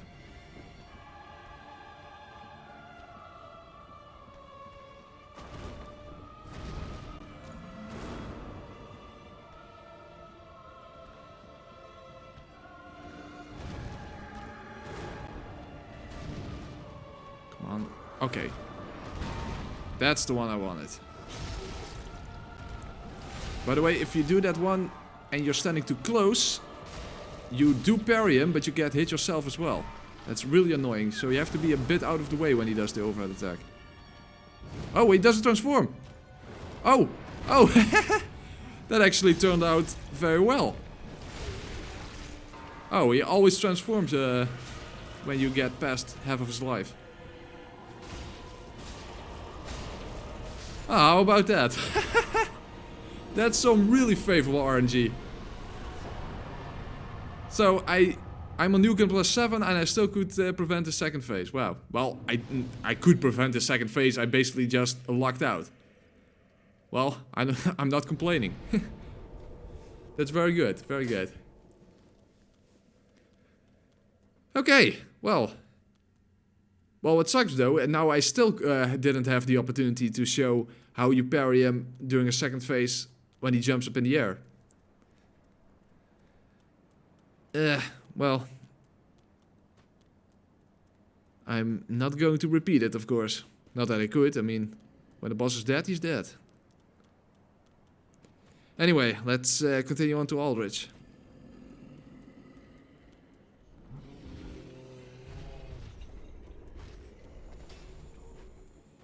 No, don't poke me in the butt.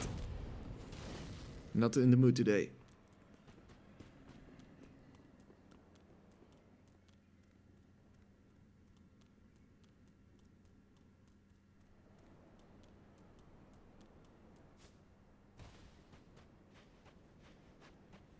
You know what's fun in this area? It was only a few days ago I saw a video. I forgot which YouTuber it was, but it's one of those YouTubers who makes those funny style PvP videos, and he was cosplaying a Silver Knight, including the bow, and then waiting for invaders. That was pretty. Those things are pretty funny. Especially there was also one where he was cosplaying as Henry. And he was standing exactly at the place in, the bridge right before Wolnir, including the gemstone on the ground. And then he waited until the invader was walking over that bridge. He threw a firebomb right into the bridge, and the invader fell down. That was that's some brilliant trolling. I like that. In that sense, maybe it's a shame that I never really spent that much time doing PvP. But to be honest, I kind of suck at PvP. To be honest, I also hate it when you do PvP. First of all, my internet connection is not fast enough because I always have lag.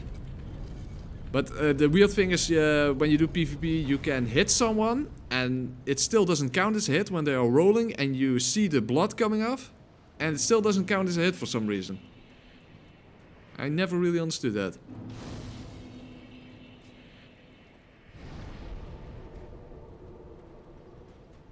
Alright, towards Aldrich. This is, by the way, if you want to know the perfect farming spot, these two Silver Knights, you can quite easily take them down. Wear everything you can to increase the amount of souls you get. And just in a very short amount of time, you can get a lot of souls from these two knights. Just kill them quickly by getting behind them. Well, parry the first one, get behind the second one, and then back to the bonfire. And that's a way to get a lot of souls in a very short amount of time.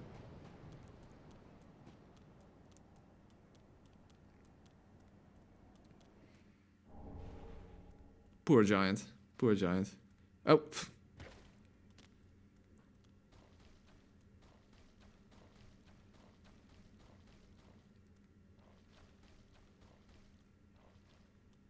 Okay, this is something I often did and that was very stupid. I always go, well, I used to go always to the left there, past the enemies. It's much easier to just go this way. I mean, nothing is in your way here. Why the hell did I always, in every playthrough, went left there? That makes no sense, but yeah, I'm a bit of an idiot sometimes. It happens, it happens. Oh fuck, time for Aldrich. Aldrich can be pretty tough, especially when he does the arrows in the second phase. You know what it is. And he's very RNG heavy, but as I said in my SL1 guide, and you can see it here, if you get close to him quickly, if you do it fast enough, it doesn't work 100% of the time. But usually he then attacks with his, well, you call it, his staff, his Nido spear. How the hell do you call it? Ah, fuck. I should have gone closer to him. And that's of course always easiest when he attacks with his regular weapon. But of course the annoying thing is you usually cannot get close to him. And now the fire is eating away at my ability to use Void Sword Ring. Always nice. Ah, fuck. That took more damage than I thought it would. But regardless, you're still dealing with RNG, of course. Ah, fuck. Now he's doing the arrows.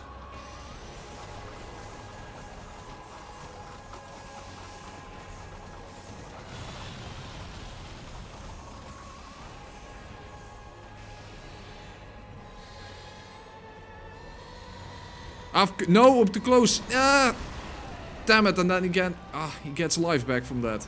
Fuck. I should not have taken it. Oh, whoa. Okay, maybe I shouldn't talk.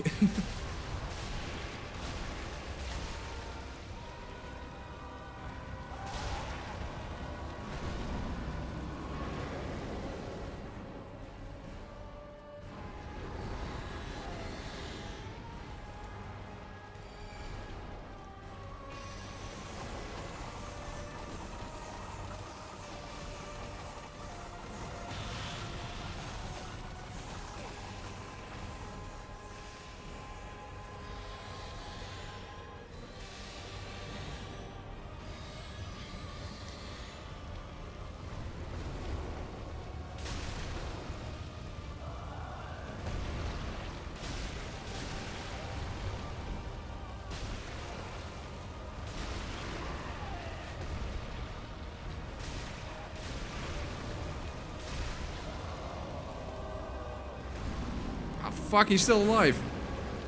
Ah. Okay, now just hit him as soon as he appears.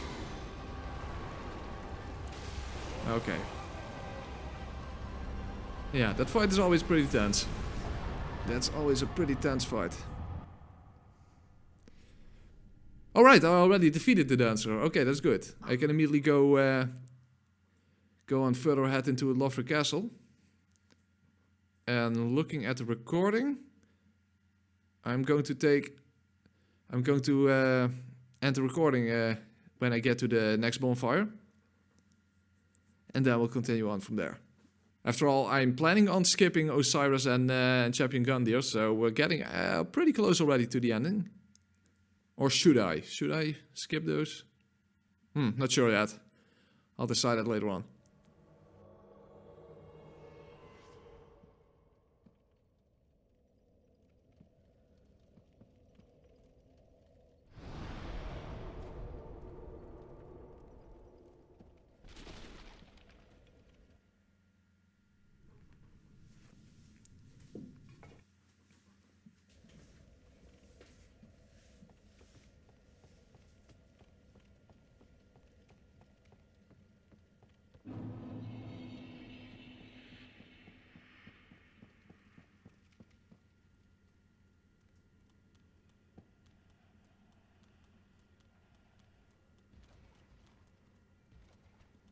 In case you don't know, if you go to the left here and you smash the table, you can just wait for the knight to pass.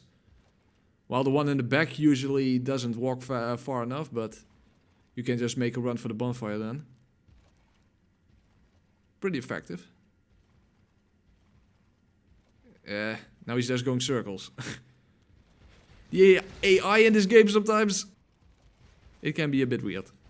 Well, then again, everyone in the world of Dark Souls has basically lost their minds already. So it's not that strange for them to act a bit out of the ordinary.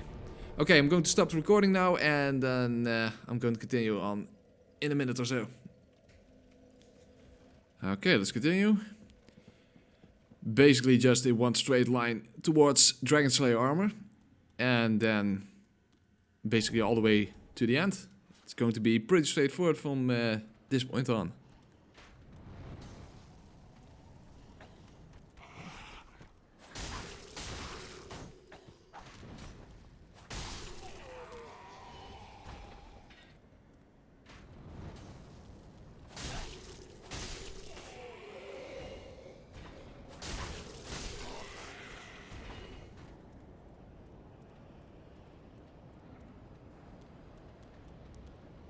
Come on, break the wood. There you go. Nice. I have to say the frayed blade is definitely my favorite katana. Kick. Another kick. With the exception of New Game, or maybe New Game Plus or something, you always have to kick twice for some reason. I guess they have more poise or something. You know, the thing that you don't have at all.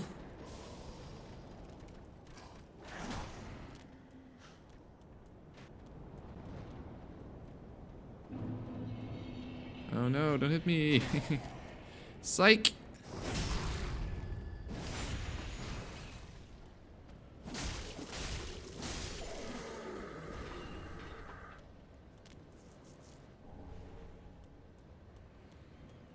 Alright, onward to the dragons. And there's actually something I didn't show in my SL1 guide. And I should have.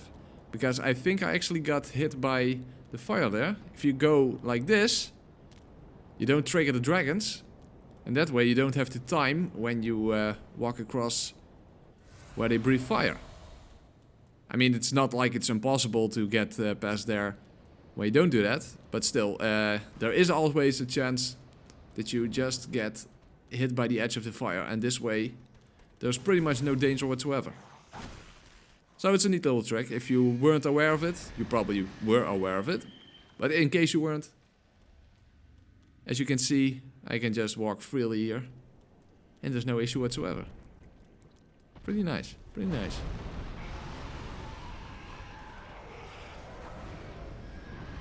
Ah, come on, dude! That's not nice. That's not nice at all.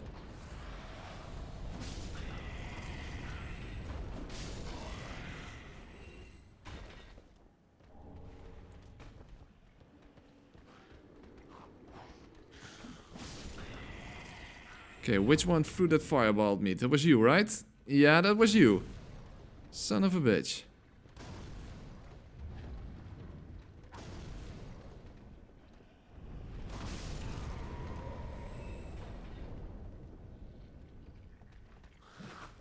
Oh, fuck. Ah! Damn it, I wanted to punish him with a backstab, and now I threw myself off. Maybe I should just, you know, hit him.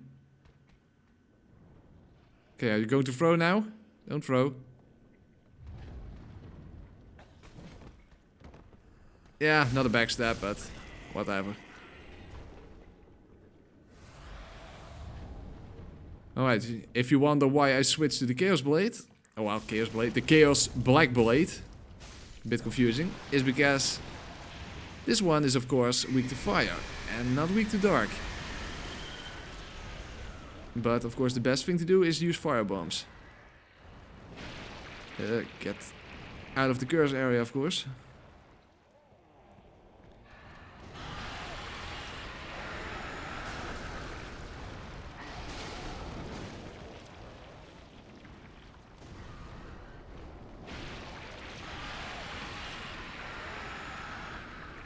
Ah, damn it, I was too late.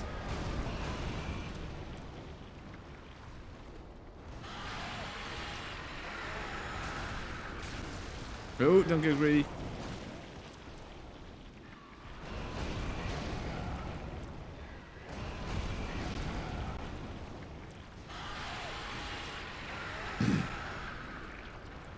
Alright. You know, I could accept it. Oh well, it's not a bad thing, but I can understand it. That the dragon dies when you kill that weird creature. But for some reason the other dragon dies as well. Bit of a weird design decision, but I don't think anyone really complains about a dragon dying without you having to do anything. But it is a bit weird. It is a bit weird.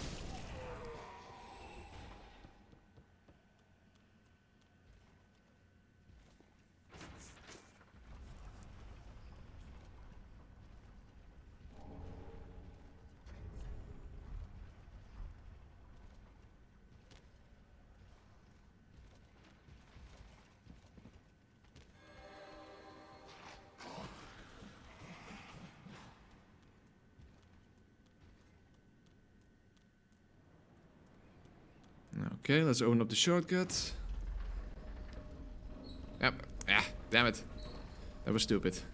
I wasn't sure whether I should immediately go to Dragon Slayer armor, but I think I might as well.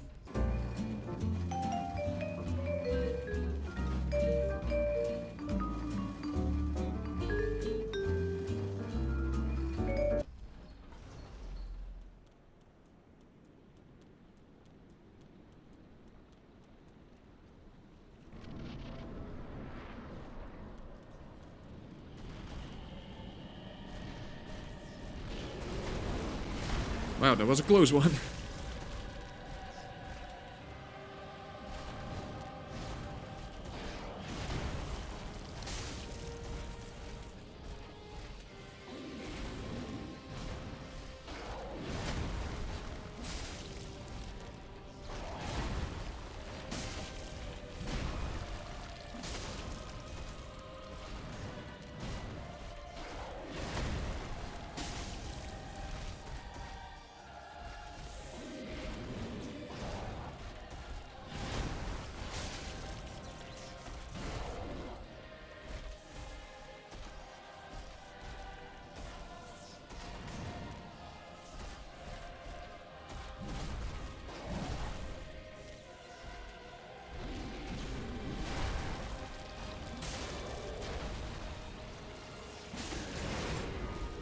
Alright, phase 2.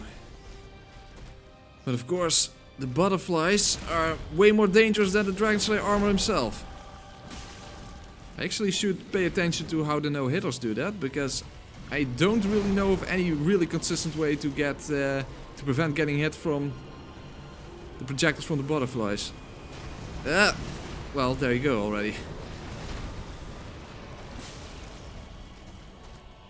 After all, you don't really see what's happening anyway. Oh.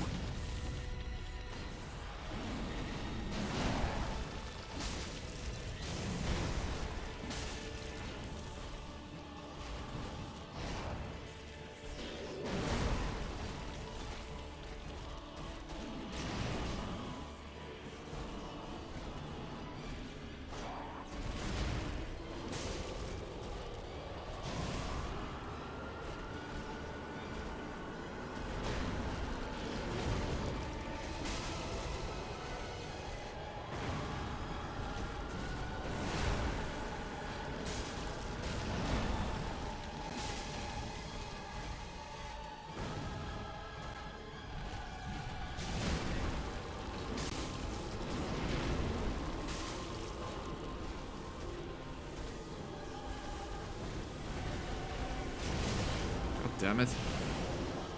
Well, that's exactly what I mean. The butterflies are way more dangerous than Dragon Slayer armor himself.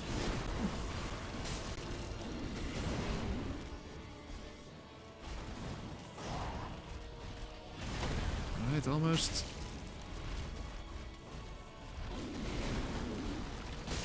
Oh, fuck. Okay, well, I could finish it, but... Well, that was weird. I thought I was exactly in the center, but...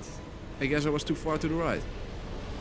After all, you can avoid that shield bash as long as you just stand right in front of him, but I guess I was just too far to the right. Well, anyway, it doesn't matter. He's dead. We can continue. Wow, I have a lot of souls. It's not Ray Dimitri level, but still. Well, I don't really need them anyway. So let's just continue on until we reach the princess. Oh, of course, there's another crystal stage in the way. And hopefully I will not fuck up the parry just like I did in my SL1 guide.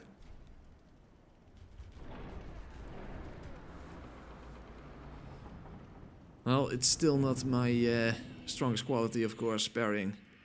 But let's just try to not fuck up this time. Oh, not the blue one. Fuck, I could have... Oh, okay. Yeah, do it another yeah. No, what the hell? Oh, that was weird. I stood higher than him. Okay, bleed him. Well, he's not dead, but almost dead, so that's not going to be a problem. If I just approach him from the right angle, I can take him down without having to worry much about any of his attacks. And other than that, we're just going to run through this area, of course. Speaking of running, remember when the Resident Evil 2 remake came out? There was already a speedrun online before the game was even officially released. So how is that going to be for Sekiro?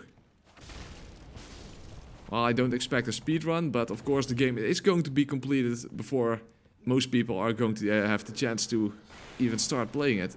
That's just how early access works nowadays, right? Of course, there's no point getting salty over early access, and obviously you cannot blame people who get early access. Everyone would make use of that if they would get the opportunity, so... But sometimes it gets a bit ridiculous, and I think most people can agree with that. Of course, it's not all bad. After all, I guess also most people, well, depends, because early access videos do get tons and tons of views. But I at least would like to go into the game blind, and I'm not going to watch someone else play it before I play it myself. So in that sense, it's more about avoiding spoilers in the end. So it's not merely that I'm a small channel that I don't have to worry about getting my playthrough out quickly. It doesn't really matter in the end anyway. Because if you go to it too quickly, people are probably not going to watch it because of spoilers.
Ah, fuck. That was not necessary. Quick, to the elevator. Yeah, it's always a bit tricky.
Alright, next shortcut.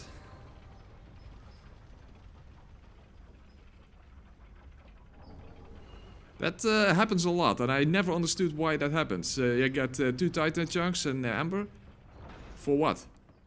I mean, did that night fall down and you automatically get that stuff in your inventory, or what is that? How many hours have I put in this game? I still have no idea why that happens. And doesn't always happen, I believe, so I don't know what causes it. It's one of these weird mysteries in this game.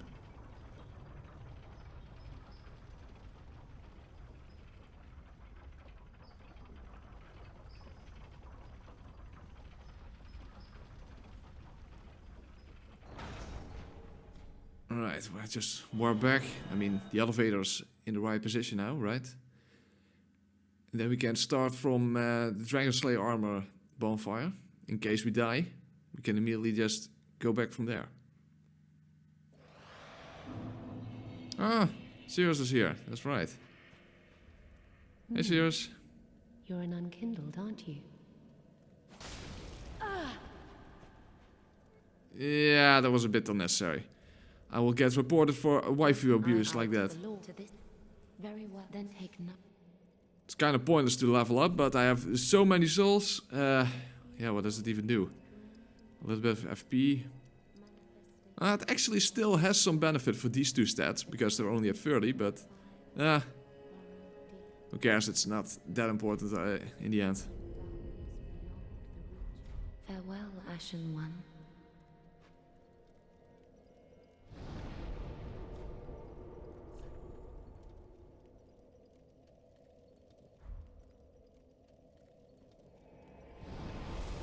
Oh boy, the princes are going to be tough, probably. After all this time. Especially the second phase.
Oh, that's not the best start, but I did not get hit at least. I actually want to try something out when I get to the second phase. Something I've never actually tried out. You'll see what I mean in a minute.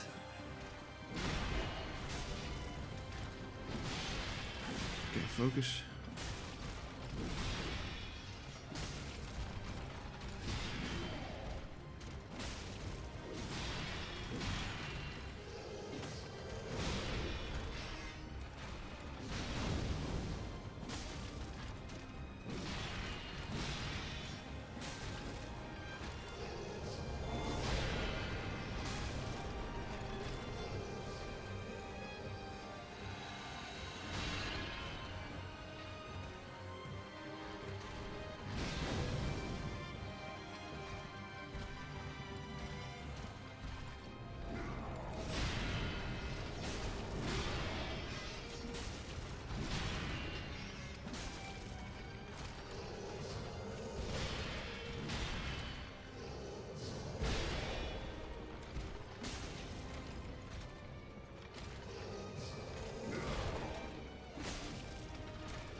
Okay, good first phase.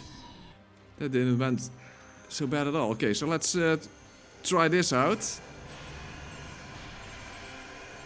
What the hell? It actually works. Okay, that is what no hitters do in order to prevent getting hit from the projectiles.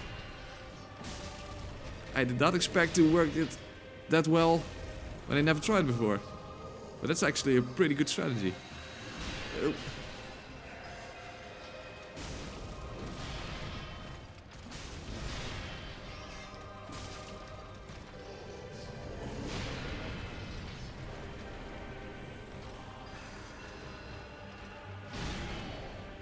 Always important to get behind him in order to hit Lothric, of course.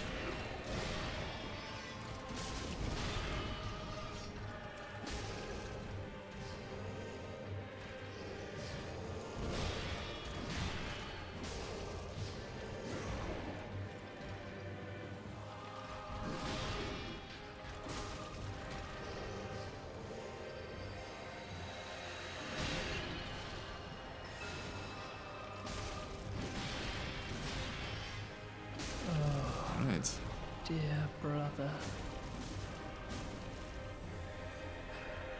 Ah, I'm a bit too careful. I could have gotten another hit in. Yeah, I cannot finish it.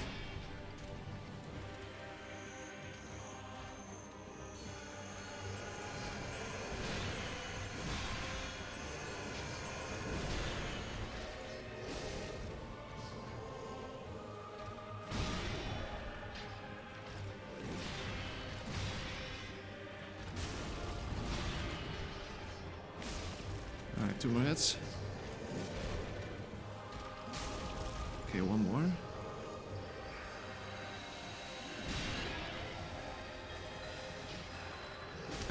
Okay, it's not from behind.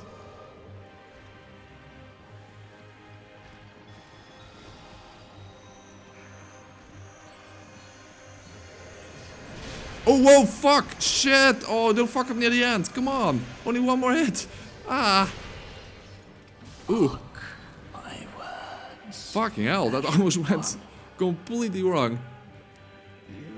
Ooh. Damn it, that sucks. I almost did it without getting hit. And then I fucked up before I could get the final hit in. Yeah. Yeah, sucks.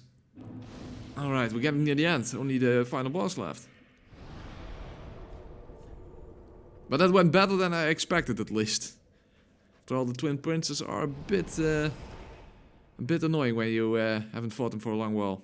Even when you have fought them recently.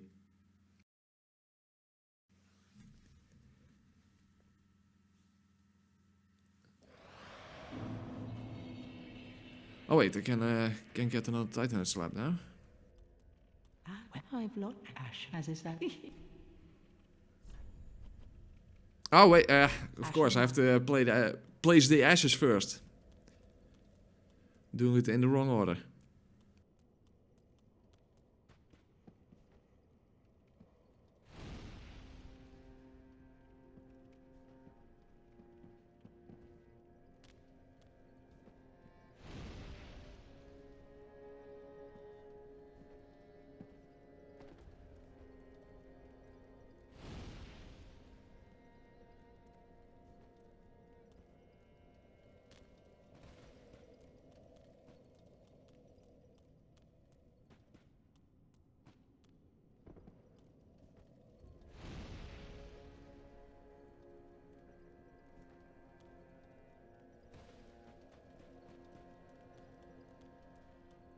Ah.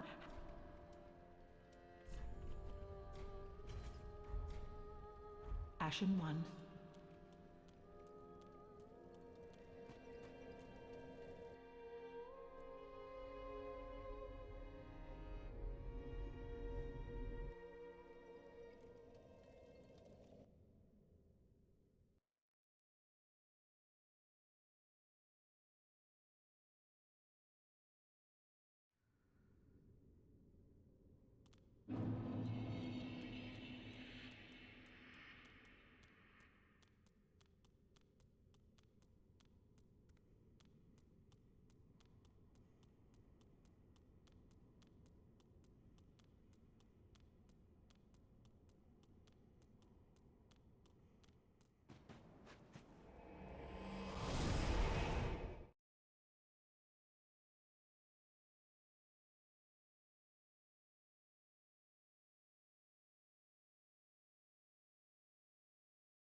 Alright, time for the end of the game.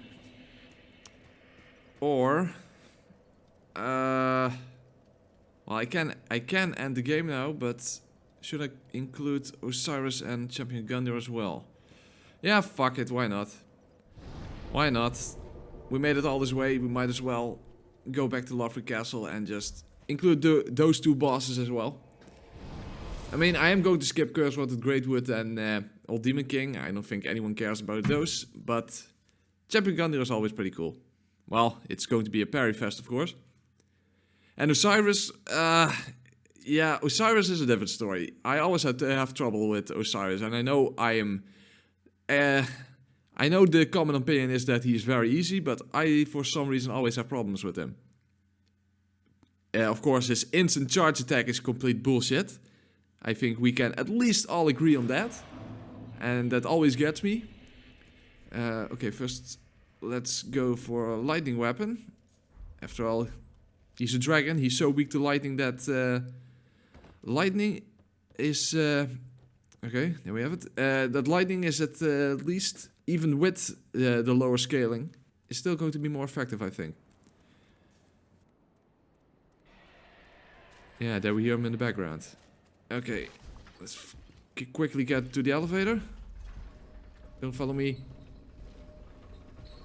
Yeah, and those are Osiris's guards, but yeah, I don't even know if they are meant to be Osiris's guards. Okay. Just to be sure, Ring of Steel Protection +3. Because I always also have problems with his hitboxes when he does a smash attack. I think in my SL1 guide I even had it in slow motion, where you see that it actually hits above you, but it still counts as a hit. It's a bit weird. Yeah, I know. For some reason I just always have problems with him. You know what, fuck the shortcut, let's just immediately go for him. So the shortcut doesn't make that much of a difference, to be honest.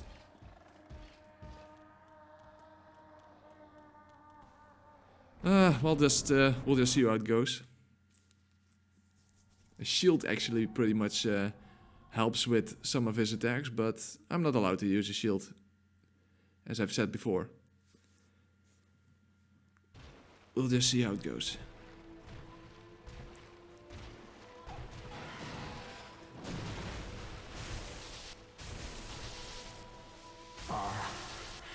Dear little Ocelot, where have you gone? Are you hiding from me? Come out. Come out. Don't be afraid. You were born a child of dragons. What could you possibly fear? Now, show yourself, Ocelot. My dear little Alright, so far so Ocelot. good at least. Ah, come on, now already? And in the mist. Okay, that sucks. And there were many free hits. Okay, and now of course I'm going to die in one hit from the charge attack. It's always smart to at least stay behind him so that you trigger his attack where he swipes his tail around. That's okay. Or stay away so he does that.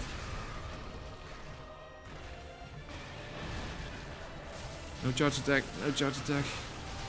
Ah, fuck. Oh, don't fuck up now. Don't fuck up now. Come on. Yes.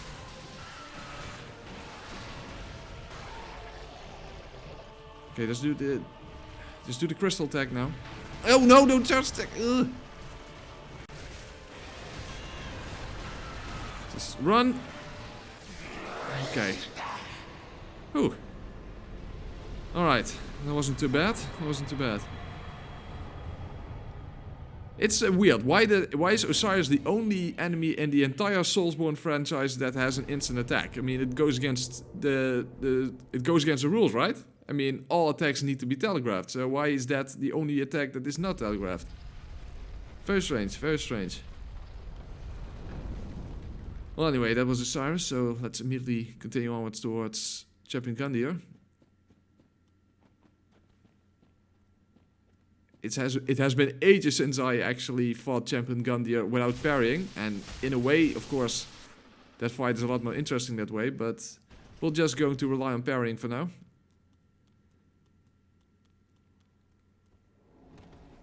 Hopefully I won't fuck it up with the claws instead of a small shield. Hornet Ring is of course crucial then.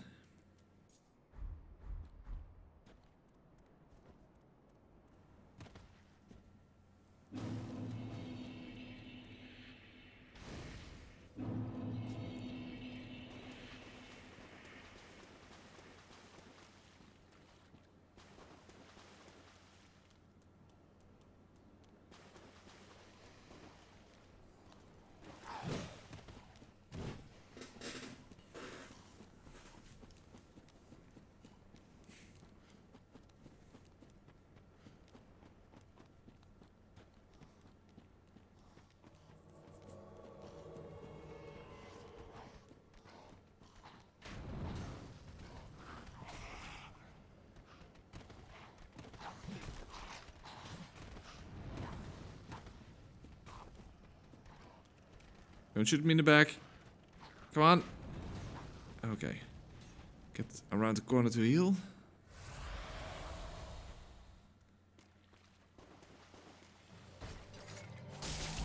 Okay, now hopefully I won't fuck up all the timings. Yeah, that's actually a dangerous attack to parry, but it works. Ah, fuck! Well, I just said it. That's not really the safest attack to parry. Of course, he only does that.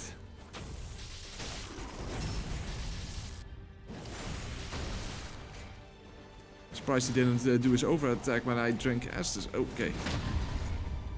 That's the easy one.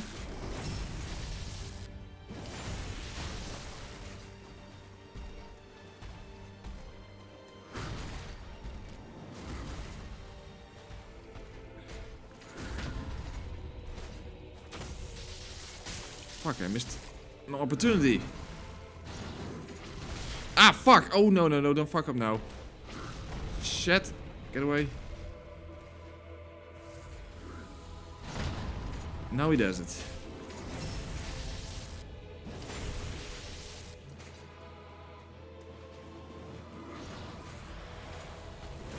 Alright. Okay, now I can finish it. Right. Okay. Alright. Yeah. Fucked up a little bit, but that's to be expected. Alright. Now we can continue onwards towards the Soul of Cinder. Or should I include Cursewood, Gravewood, and the Old Demon King? No. No, I'm not. Let's just finish the playthrough. It's getting pretty lengthy already, by the way, so... And I don't know if I'm going to be able to take down Soul of Cinder first try. That's the weird thing about Soul of Cinder. My very first playthrough, I had practically no problems with him. Very strange, that's not what you would expect. But basically most playthroughs after that, he has always been very difficult.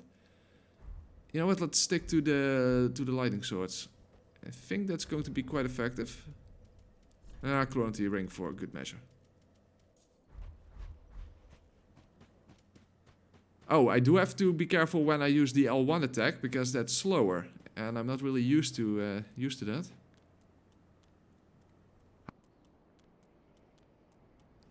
How the hell do people even do this with an ultra greatsword? I mean, there are almost no opportunities to even get an attack in. I would assume, because the wound up is so incredibly slowly. Okay, now I have to focus.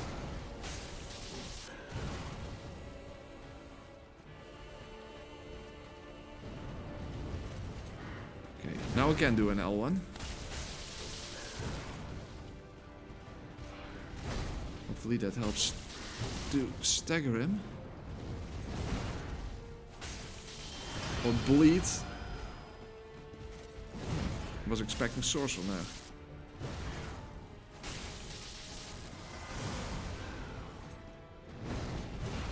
Another L1.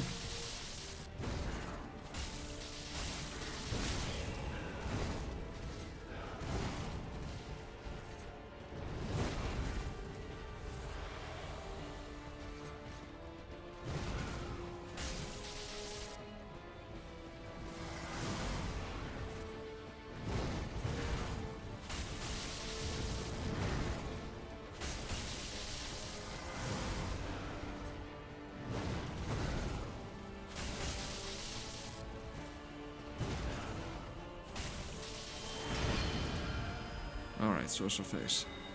My favorite phase, of course. Lots of free hits.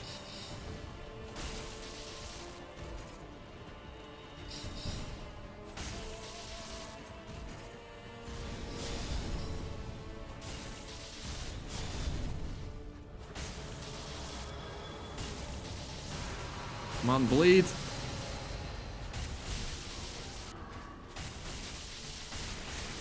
Alright, very good.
Ah, damn it. Ah, fuck, that was stupid. I even gave it in my SO1 guide as a bit of advice that it's not always safe to attack unless he attacks after a jump attack. Ugh.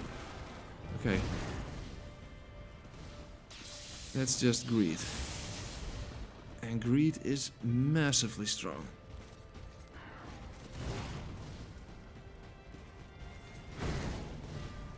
Alright.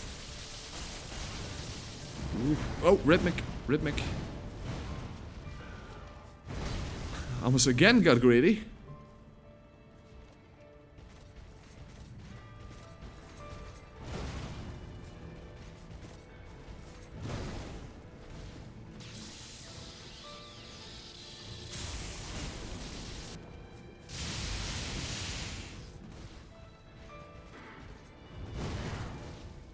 Come on, follow-up attack.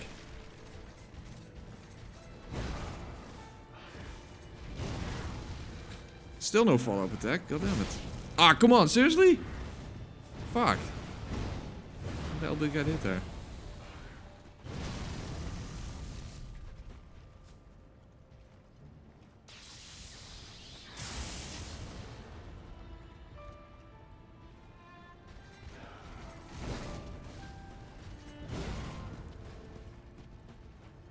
Come on, better RNG. Jump. No, jump. Son of a bitch. Okay, well, at least one hit.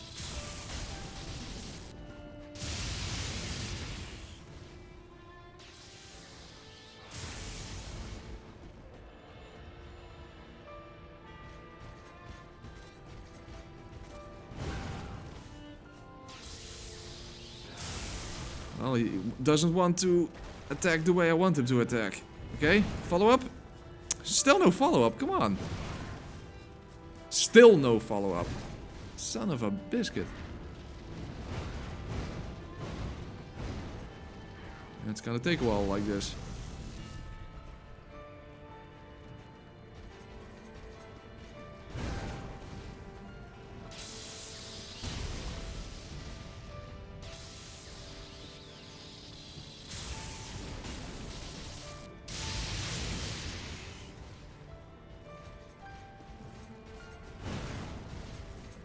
Finally.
Yeah, well, let's just finish it.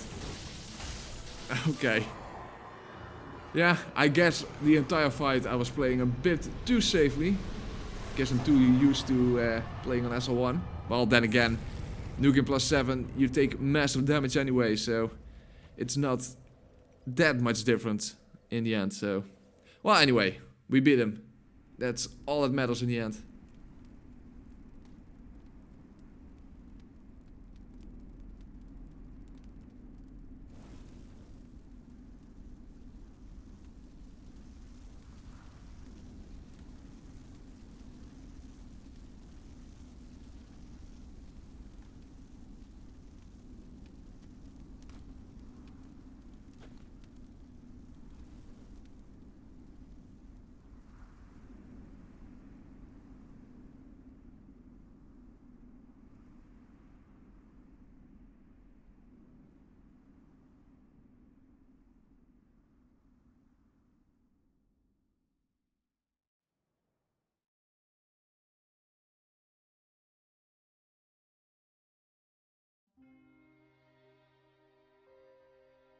Alright, that was my little ninja shinobi, simply using Katanas build, going through Dark Souls 3 on +7 in preparation for Sekiro. And as I said in the beginning, it is really not going to help me out getting ready for Sekiro anyway. Well, who cares, we went through a From Software game at least. Hey, and it's always good to go back to a Dark Souls game, that's always good. So this Friday I'm going to start my Sekiro blind playthrough. And I expect that you are going to start it as well. So I hope that you're going to follow me along on that journey. And it's going to be a tough journey. It's going to be a really tough journey, I think. But I'm very excited for it.